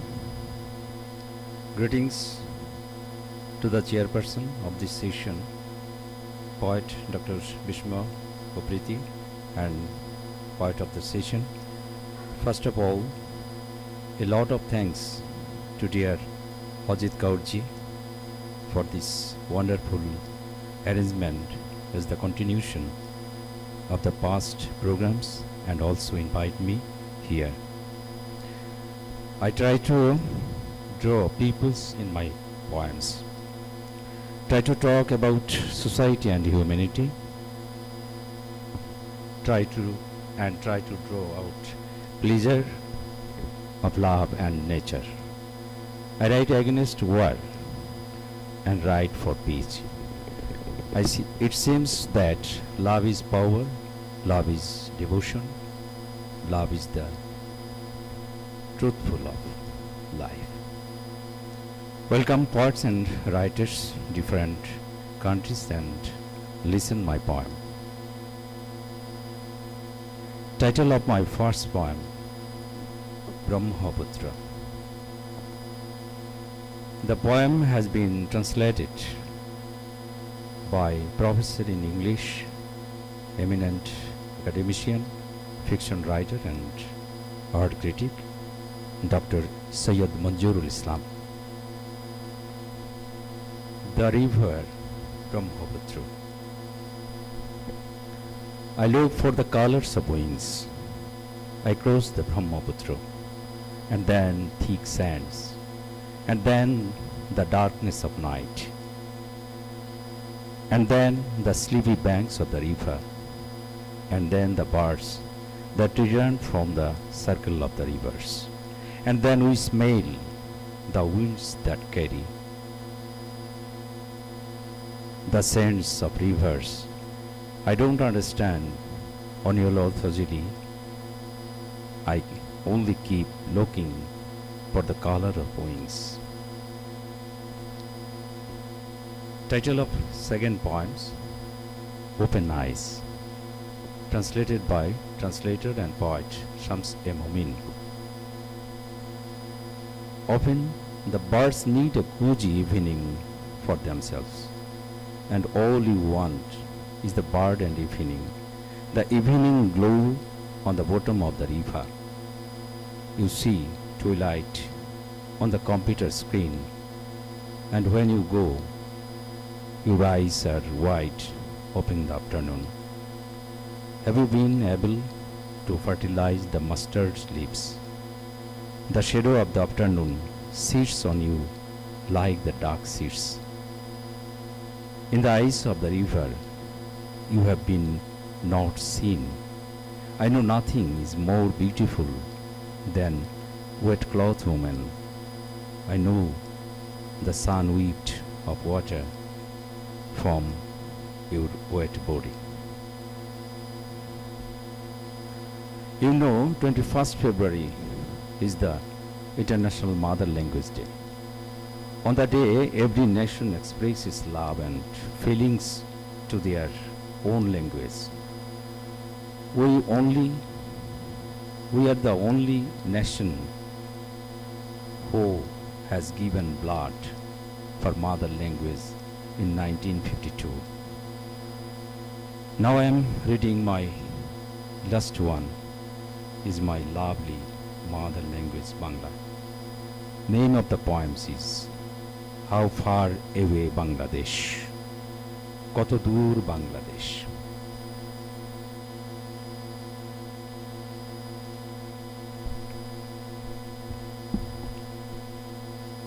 কত দূর বাংলাদেশ, কত দূর আমার বাংলাদেশ, বঙ্গোপসাগরের কাছে কি, নাকি তেতুলিয়ার কাঁটাতার ঘেঁষা মহানন্দার আয়নায় দেখা যায় তাকে।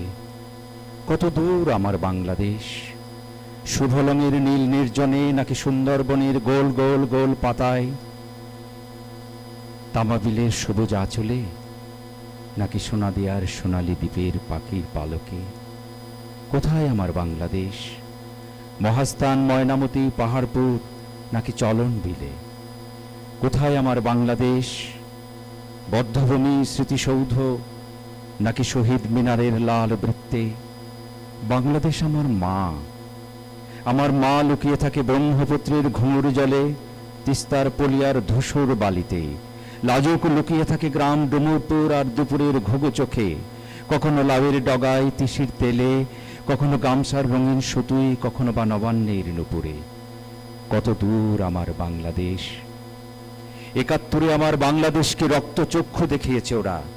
৭১ হায়নারা তছনছ করেছে ডুমুরপুর, মেঘনার নদী পাড়ের নদীঘর, তুলসী পাতা ডাহকের বিকেল ঘুম, আর ছিঁড়ে নিয়েছে যৌবনবতী নারীর বুকের ওম। তখন আমার মার চোখ দিয়ে ঝরেছে ৭৫০ নদী জল। ওরা বুঝেনি এই শ্যামলিমার কি অহংকার। ওরা জানে না শ্যামলিমার ছেলেরা আখাউড়ার উদরে ফোটাতে পারে মুক্তির আলো। ওরা জানে না বাইগারের বরপুত্র মুজিবের তর্জনীর কি তেজ, ৭ মার্চের জাগরণী ভাষণের কি উদ্দীপ্ত আবেগ। ওরা জানে না জনযুদ্ধের জয় মানি রক্তখচিত প্রিয় পতাকা। তুমি তো দেখেছ তোমার ছেলেরা জীবন দিয়ে যুদ্ধ শেষে তোমারই আঁচলে তুলে দিয়েছে স্বাধীনতা ফুল। এখন তোমার বুকে নুপুর নৃত্যে বেজে উঠুক বৈশাখ, বেজে উঠুক ডিসেম্বর, ফেব্রুয়ারি, বেজে উঠুক মার্চ। বাংলাদেশ, কিসের দুঃখ তোমার?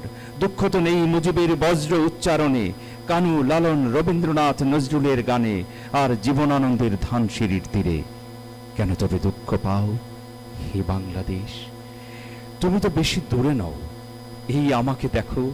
আমি যখনও ক্যাসেলে থাকি, জুরিখে যাই, প্যারিসে থাকি, পেনসিলভেনিয়া যাই, প্রাগে থাকি, লাঙ্কাউই যাই, কিংবা দার্জিলিং, তখন তুমি আমার বুকে বুকে থাকো, বুকের খুব কাছে থাকো বাংলাদেশ। হে আমার প্রিয় স্বদেশ, নদী পদ্মার তরঙ্গ তুলপার মেখে মেখে, কক্সবাজারের মেরিন ড্রাইভে যেতে যেতে, জমির শেখের কন্যা কাকলির চোখ ছুঁয়ে ছুঁয়ে আমি যখনই যেদিকে যাই, শুধু সরিষা ফুলের মতো তোমারই হাসি মুখ দেখি। হে নারীপোতা স্বদেশ, প্রতিদিন তোমার স্নেহরোদে ভরে দিয়েছ আমার স্মৃতিময় শৈশব আর যৌবনের জানালা। আমার মৃত্যুর পরেও তুমি ভালো থেকো, ভালো থেকো, ভালো থেকো Bangladesh. Thanks all. Thank you so much. Poets are coming from far away, and just 2-3 minutes is not enough for them, though we know we are in very big pressure of time. So thank you so much. So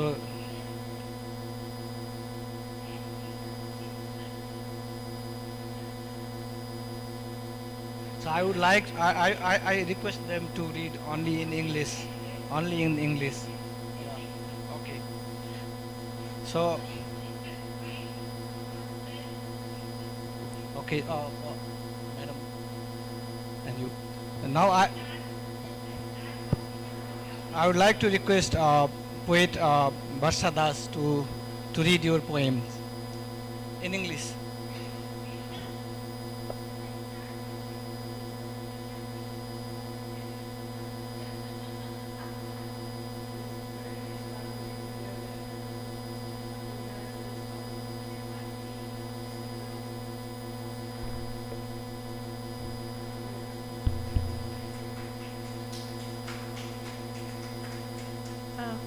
My pranams to all of you and to Ajit. Thank you very much. My first poem is, the title is Why. Air is polluted, so is water. The sky is bleak and the sun is hardly seen. That's not all. Violence is rampant at home and in the streets. Rage road, conflicts, discrimination, prejudice. Hero kills the villain and we clap, we cheer. Why? We know no one is all good and no one all evil. Possessed by greed, anger and stupidity, boasting shamelessly of superiority. The devastation is on both sides. No one cares to see. Why? Why not live and let others live too? Why not be happy with what we have? Why grab from others what isn't really ours? Why so many wars and mindless destructions? Why change the color of the earth from green to red? Sword fight has turned into gunfight. From horses and elephants in the battlefield to drones dropping bombs, from arrows to missiles that turn towns into ruins. Will peace have no chance? Will the word be forgotten? Will it disappear from vocabulary and our dictionary? Violence can never be justified, nor can it ever be glorified. But the times have changed, the minds have changed, equations have changed, our conversations have changed. It is easier to fight than shake hands. It is simpler to abuse than embrace. It is cheaper to kill than save a life. But why? Why? Thank you. The second title is Refugees. While fumbling in the dark, one realizes the importance of light. When the throat is parched, one desperately seeks water. One doesn't value what one has. Only in its absence one craves. Citizenship, nation, and nationality, they mean little till you lose them. People flee for life in a war-torn country. They are uprooted with immense brutality. A safe heaven suddenly crumbles. Like helpless beggars, they cross the borders, enter unknown nations. Artists, technocrats, labor force, and business class, all are labeled simply as refugees. Unpredictability, thy name is life. One more? That's it? Thank you very much. Thank you so much, madam. And now,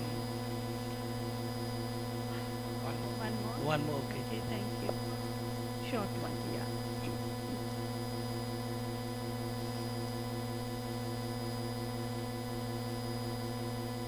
The title is When the Sand is the Border.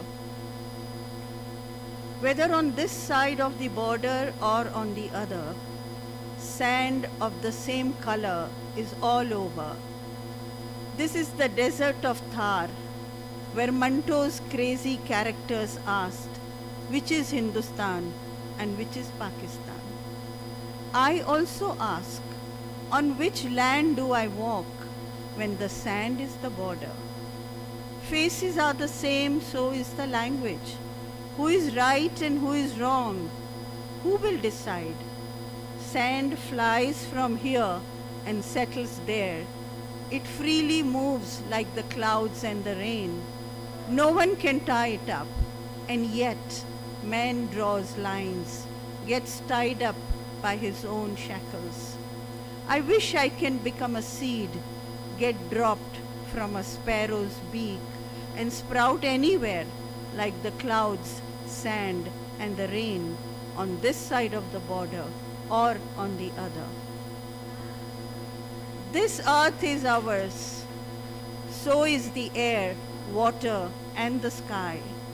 We do look many, but we are one on this side of the line or on the other, or even on this side of the ocean or on the other. Thank you. Thank you, madam. Now, Lily Swan from India will read her poem in English.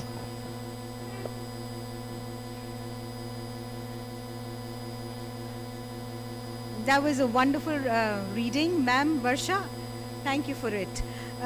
Welcome, and so happy to be amidst all my friends from Bhutan, Sri Lanka, Bangladesh. Thank you, Ajit ji, for this absolutely delightful opportunity. Tarnu peri pena. All right, so that is our way of saying I touch your feet because you are going to bless us. That's Ajit Kaurji for all of us here today.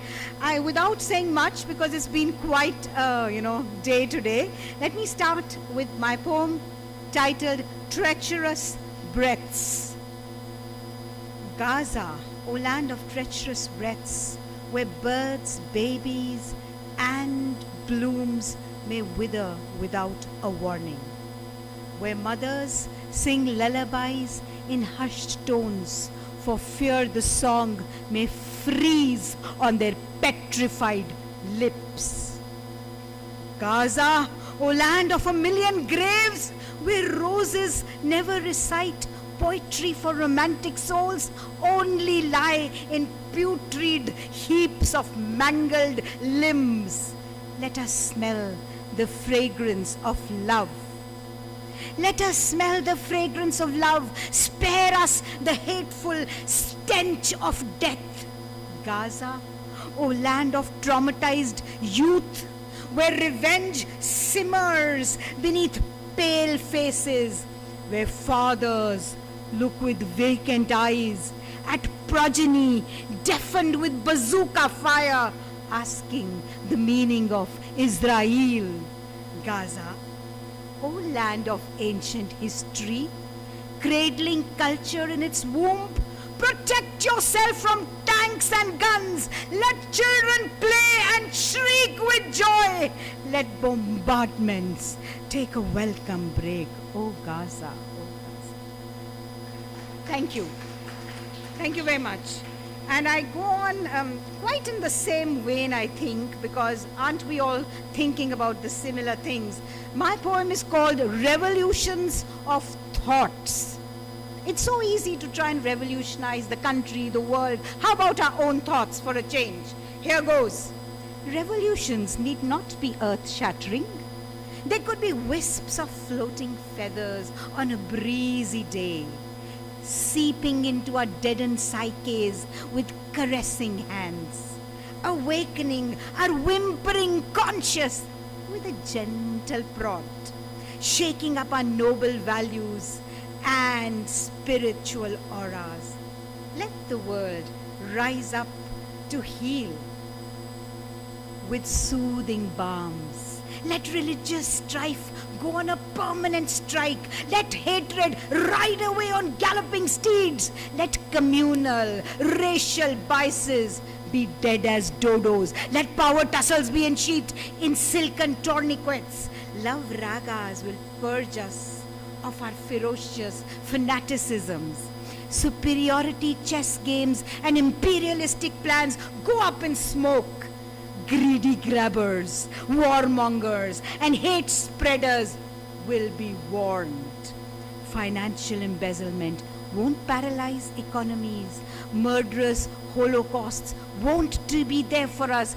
Beware of a world bereft of morals. O ye citizens of this global village, replenish your miserable heaps of diminishing goodness.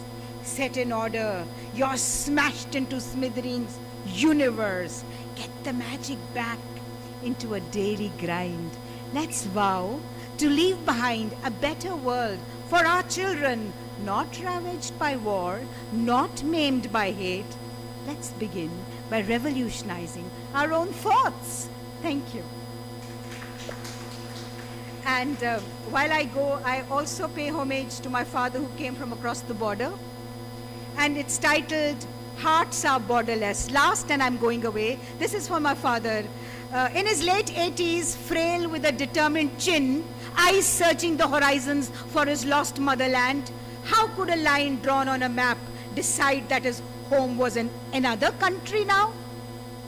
A teardrop slid down his gaunt cheeks. Streams, fields, wells, trees, brick houses, streets raced through his brains in recurring flashbacks. His village, lost to a newly acquired nation?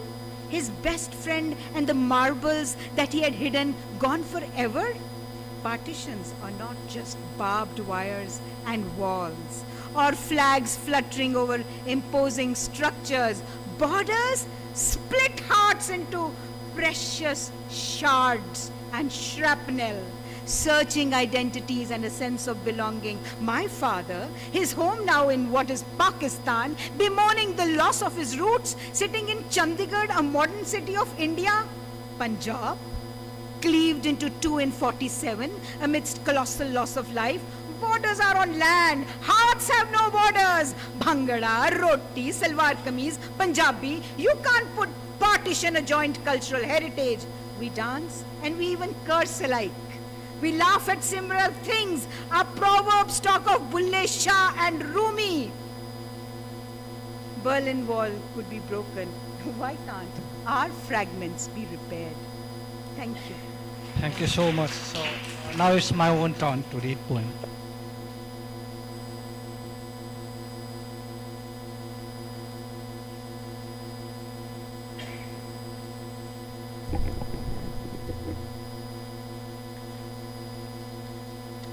So I will recite only two poems, short in length.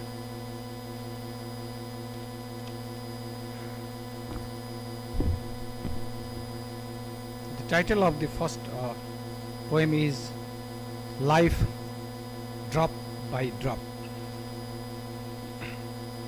Life drop by drop.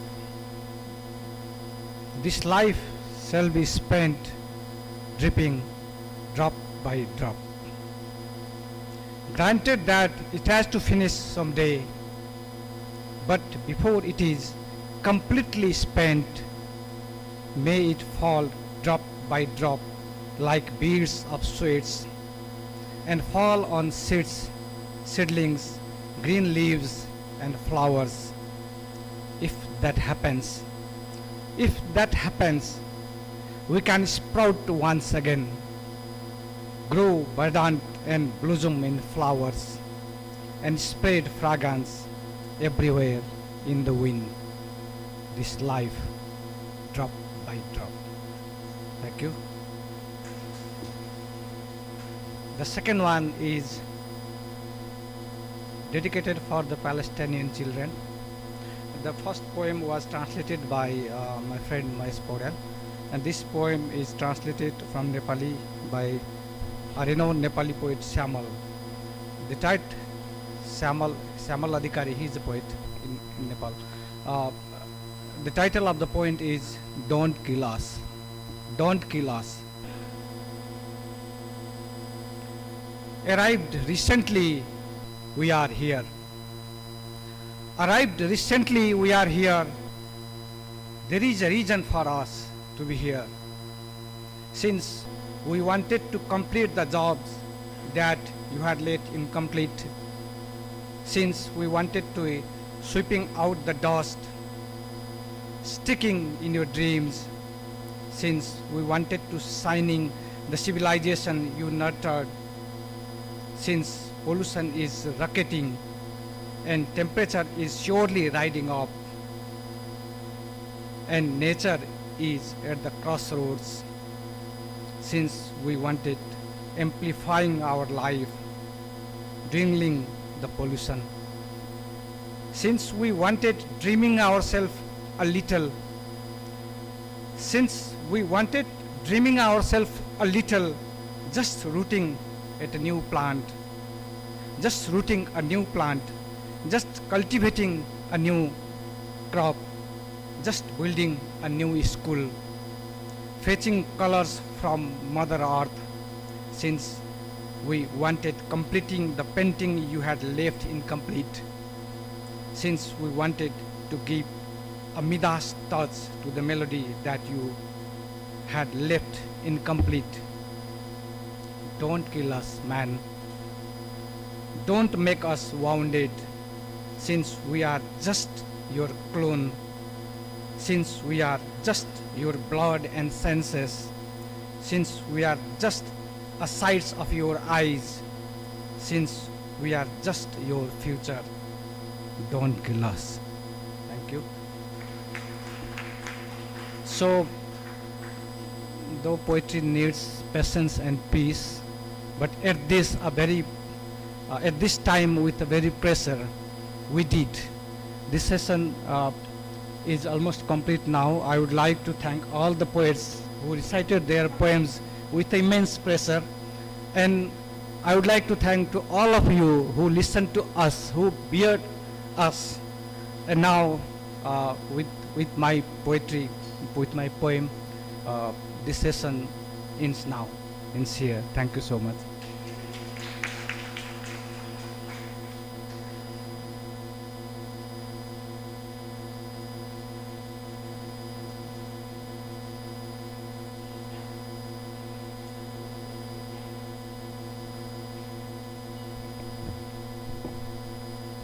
Sorry that we had to cut short your time. Humble apologies. But we are running late and everything is delayed, so we didn't have any option but to do that. Sorry about that, dear poets. So we have our next session of reading from fiction and papers. Dr. Ashraf Jewel will chair the session. Dr. Ashraf, please come forward. Then we have Saeed Kaez from Bangladesh, Lily Wongchuk from Bhutan, Mofidul Haq from Bangladesh, and Dr. Ashraf will also read a paper.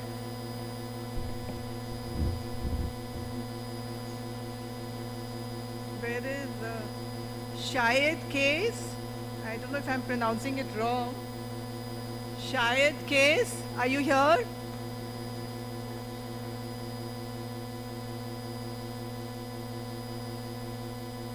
Please don't go away. Lunch is a little delayed, but I think we can bear with that.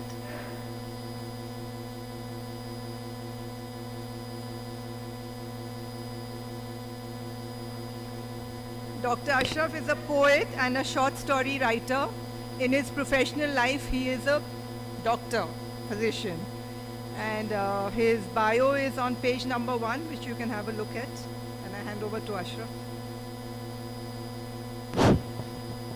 Thank you, Kavita.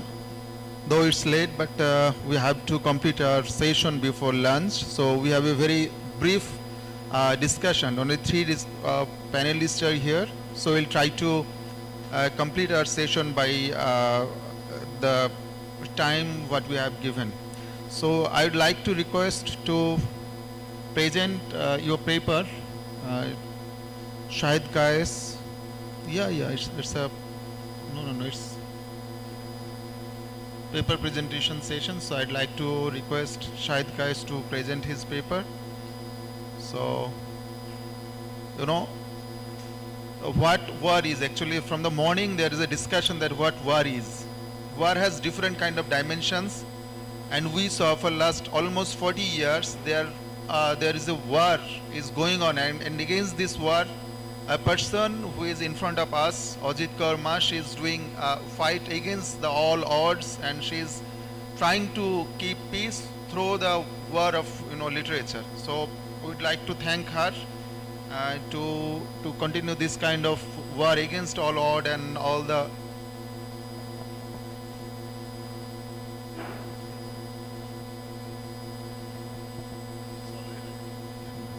we can complete before the time given. So I'd like to request Shahid Kaez from Bangladesh to present his paper in front of us, and he's a social activist.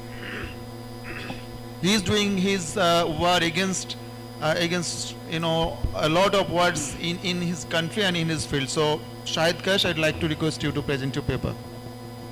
And your time is around 12 to 13 minutes. Thank you. Good morning, good afternoon, everybody. And thanks to the great writer Ajit Kaur for having me here, and the writers, poets, and the delegates, ladies and gentlemen. The topics: Sufism and its impact on peace and tranquility. Introduction. Sufism, with its emphasis on spiritual development, inner peace, and the pursuit of a close relationship with the divine, has often been associated with fostering peace and tranquility. Sufism, in Arabic as-Sufiya, also known as Tasawwuf, is mystic body of religious practice found within Islam, which is characterized by a focus on Islamic purification, spirituality, ritualism, asceticism, and Esotericism. Sufi practice in Bangladesh. Sufism, the mystical dimension of Islam, has a significant presence in Bangladesh. Bangladesh has a rich Islamic tradition that includes various schools of thought, and Sufism has played a prominent role in shaping the spiritual landscape of the nation. Here are some key points about Sufism in Bangladesh. The historical background. Sufism has deep historical roots in the Indian subcontinent, and it found its way to the region that is now Bangladesh through the spread of Islam. Over the centuries, Sufi saints and scholars have played a crucial role in spreading and deepening the understanding of Islam. Sufi orders. Various Sufi orders, also known as tariqas, have established a presence in Bangladesh. Those orders such as Qadiriya, Chishtiya and Naqshbandiya have their own unique spiritual practices and teachings. Followers of these orders often gather at the shrines of Sufi saints for spiritual guidance and to participate in various rituals and ceremonies. The shrines and mausoleums. Bangladesh is dotted with the shrines and mausoleums of Sufi saints. These places are considered sacred, and many people, both Muslims and non-Muslims, visit them seeking blessings, healing and spiritual solace. The annual Urus festivals at these shrines are significant events where devotees come together to commemorate the saint's life and teachings.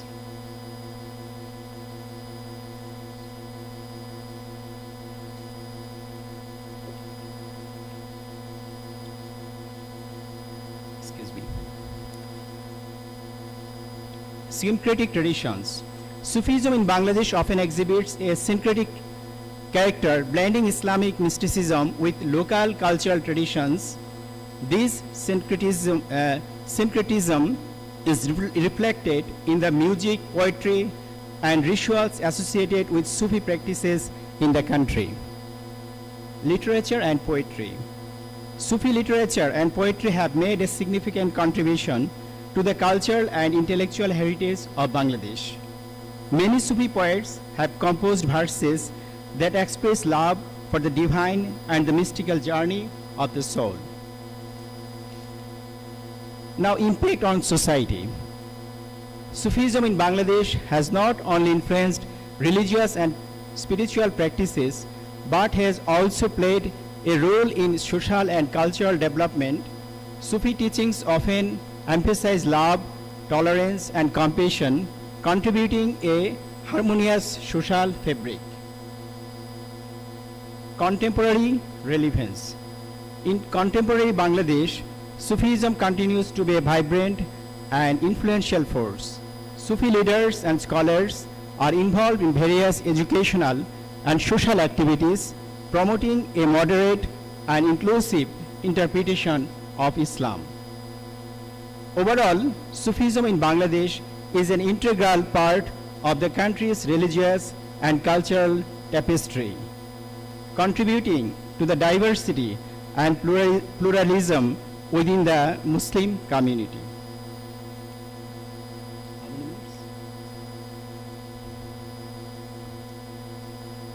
How Sufism, now let's see how Sufism can impact peace and tranquility.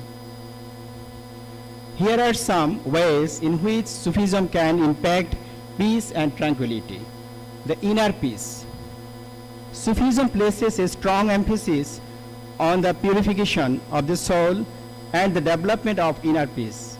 Sufi practices, including meditation, dhikr, also known as zikir, that is remembrance of God, and contemplation, aim to bring individuals closer to a state of inner tranquility.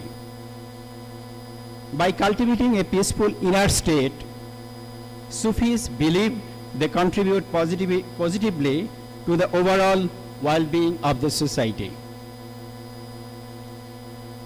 Tolerance and inclusivity. Sufism often promotes a tolerant and inclusive understanding of Islam.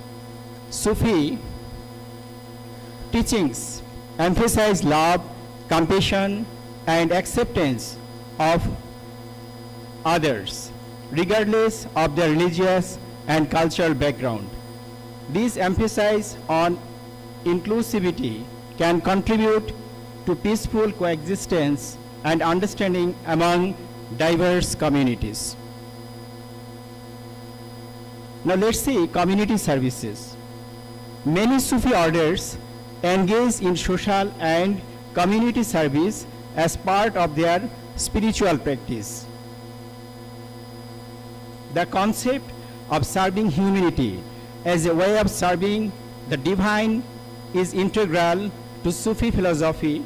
Activities such as providing food to the needy, establishing schools, and offering health care services can contribute to social harmony and peace. Cultural and artistic contributions. Sufism has inspired a rich tradition of music, poetry, and art. Sufi music, in particular, is known for its meditative and soul-soothing qualities. The arts associated with Sufism can serve as a means of promoting beauty, harmony, and a sense of the divine, contributing to an atmosphere of peace. Let's see in literature. Sufism and Urdu poetry have played an instrumental role in shaping the history of subcontinent while promoting spirituality and peace. This might be the age of rap and hip-hop, but the world still comes to stand still when a Kaun Faya Kaun or Khaja Mere Khaja plays in the background. Sufi music is a therapy for some people, love for others, and guilty pleasure for some others.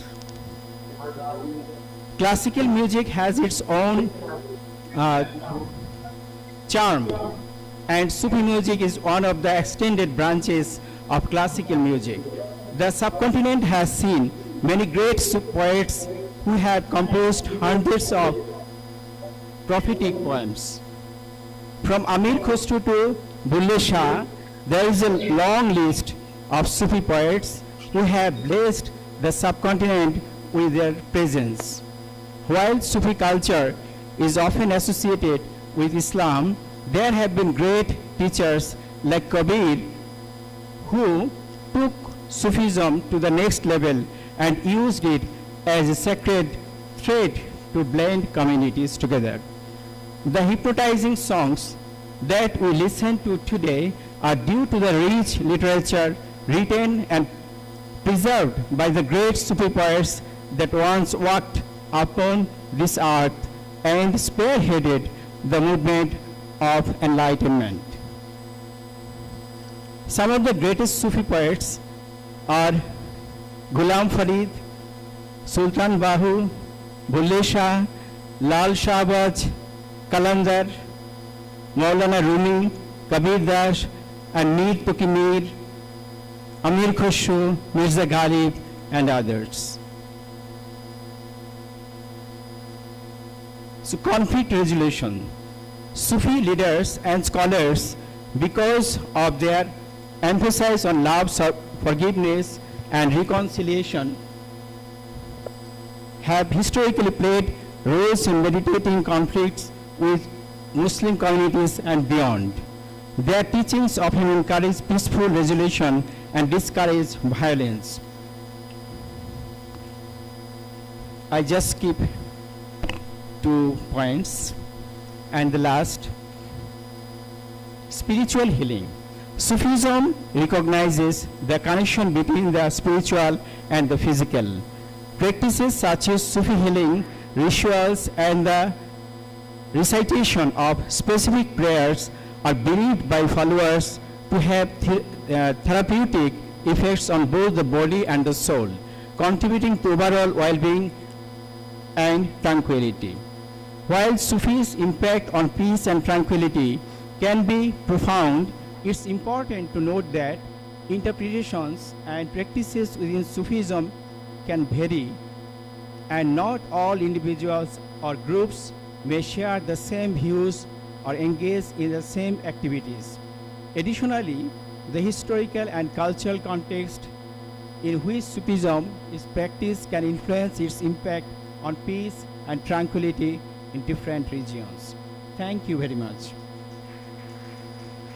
Thank you, Mr. Shahid Kash, that you have finished your paper exactly by 11 minutes 37 seconds.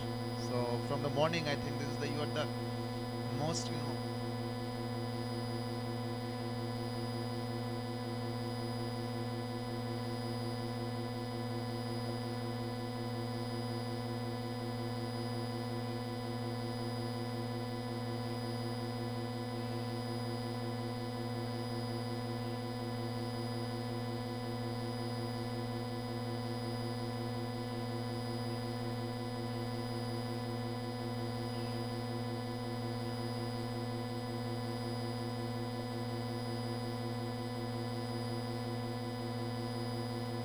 just given a very brief about the total presentation, what I am that's going to talk, that Islam over here in this area is not come through the sword, but it is come through the the Sufis actually, and they have just make it available to the I think the people who are very much low caste over this area, because they are working not only with the establishing the masjid or namaz, but they are just involved with all the services of the society. So that's why that has become very popular in this area, and till date the effects of Sufism are in our society, and it should be encouraged, and it should be, I think, nourished to make the religious perspective.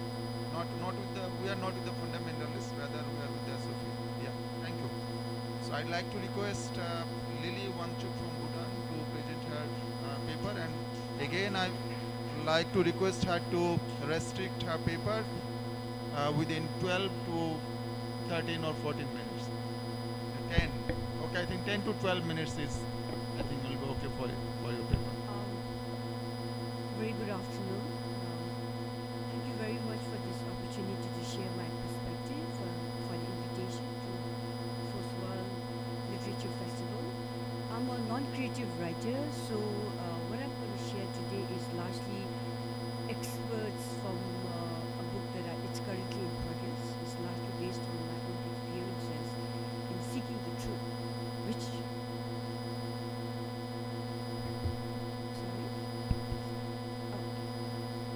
so it is largely related to my own real life experiences on seeking the truth and rediscovering the power, which I was hoping could possibly be a good food for thought for all the August gathering here.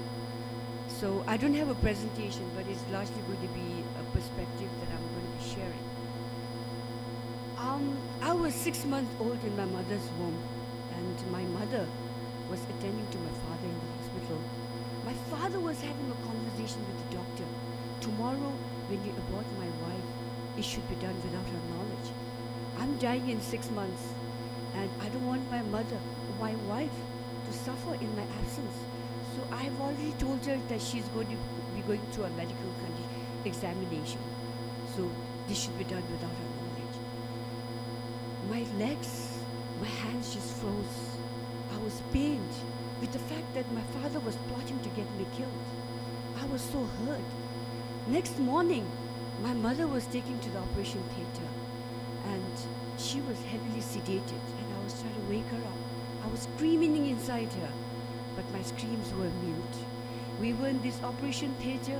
There were 5 men there, and as the lights lit, and there was this huge hand that was about to take me out, I screamed and I had one last kick, and my mother woke up. She realized what was happening. She said, I'm not getting my child aborted.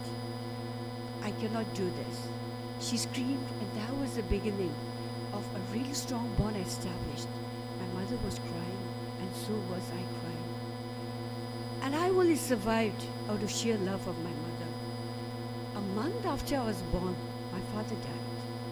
And some of our relatives believed that I was a curse in the family because my birth coincided with the death of my father. And then after the death of my father, the family went through a very difficult period. And all the while, I cursed myself. I'm responsible for my father's death. I'm the curse of this family. Why was I born? At 5, I went to school. School was not any better. I faced a lot of bullying. Children started calling me a fatherless child, as though I was a disowned child. And at 8, the only solace that I had, my mother, she left home to become a nun. And I felt, if life was all about challenges, why am I born in the first place? I contemplated, maybe I should become a social misfit and take my revenge on the society. And then one morning, I walked up this cliff and I wanted to jump. I said, my life is not worth living. I was a curse. My father died. My mother's left me. And everyone believes I'm this curse in the family. I wanted to jump. But I didn't have the courage when I remembered. My mother had asked me to take care of myself when she left home. I didn't have the courage. My mother was my savior. So it was important that I took care of myself. And then I contemplated and I reflected within and I thought, why is all this happening to me? And that was the crossroad in my life, and I decided, I'm going to live. I'm going to live, I'm going to succeed, and one day I'm going to prove to my family that I'm a blessing and not a curse. And then, fast forward 3 decades later, I succeeded in all areas of my life, professionally, personally, financially. I had it all, and I felt this was the ultimate. I'd manifested and achieved all my dreams. Just then, I was diagnosed with cancer. And then I felt, why am when I felt I'd achieved everything and I could now be the blessing for my family, why am I again going through this? So one morning I ventured out into the open. I went up on this cliff and I asked myself, if life was all about living, getting sick, aging and dying, why are we born in the first place? Is life even worth fighting for? I went within and suddenly there was this beautiful breeze on my face. There was sound of fluttering prayer flags. There was the sound of birds that was chirping.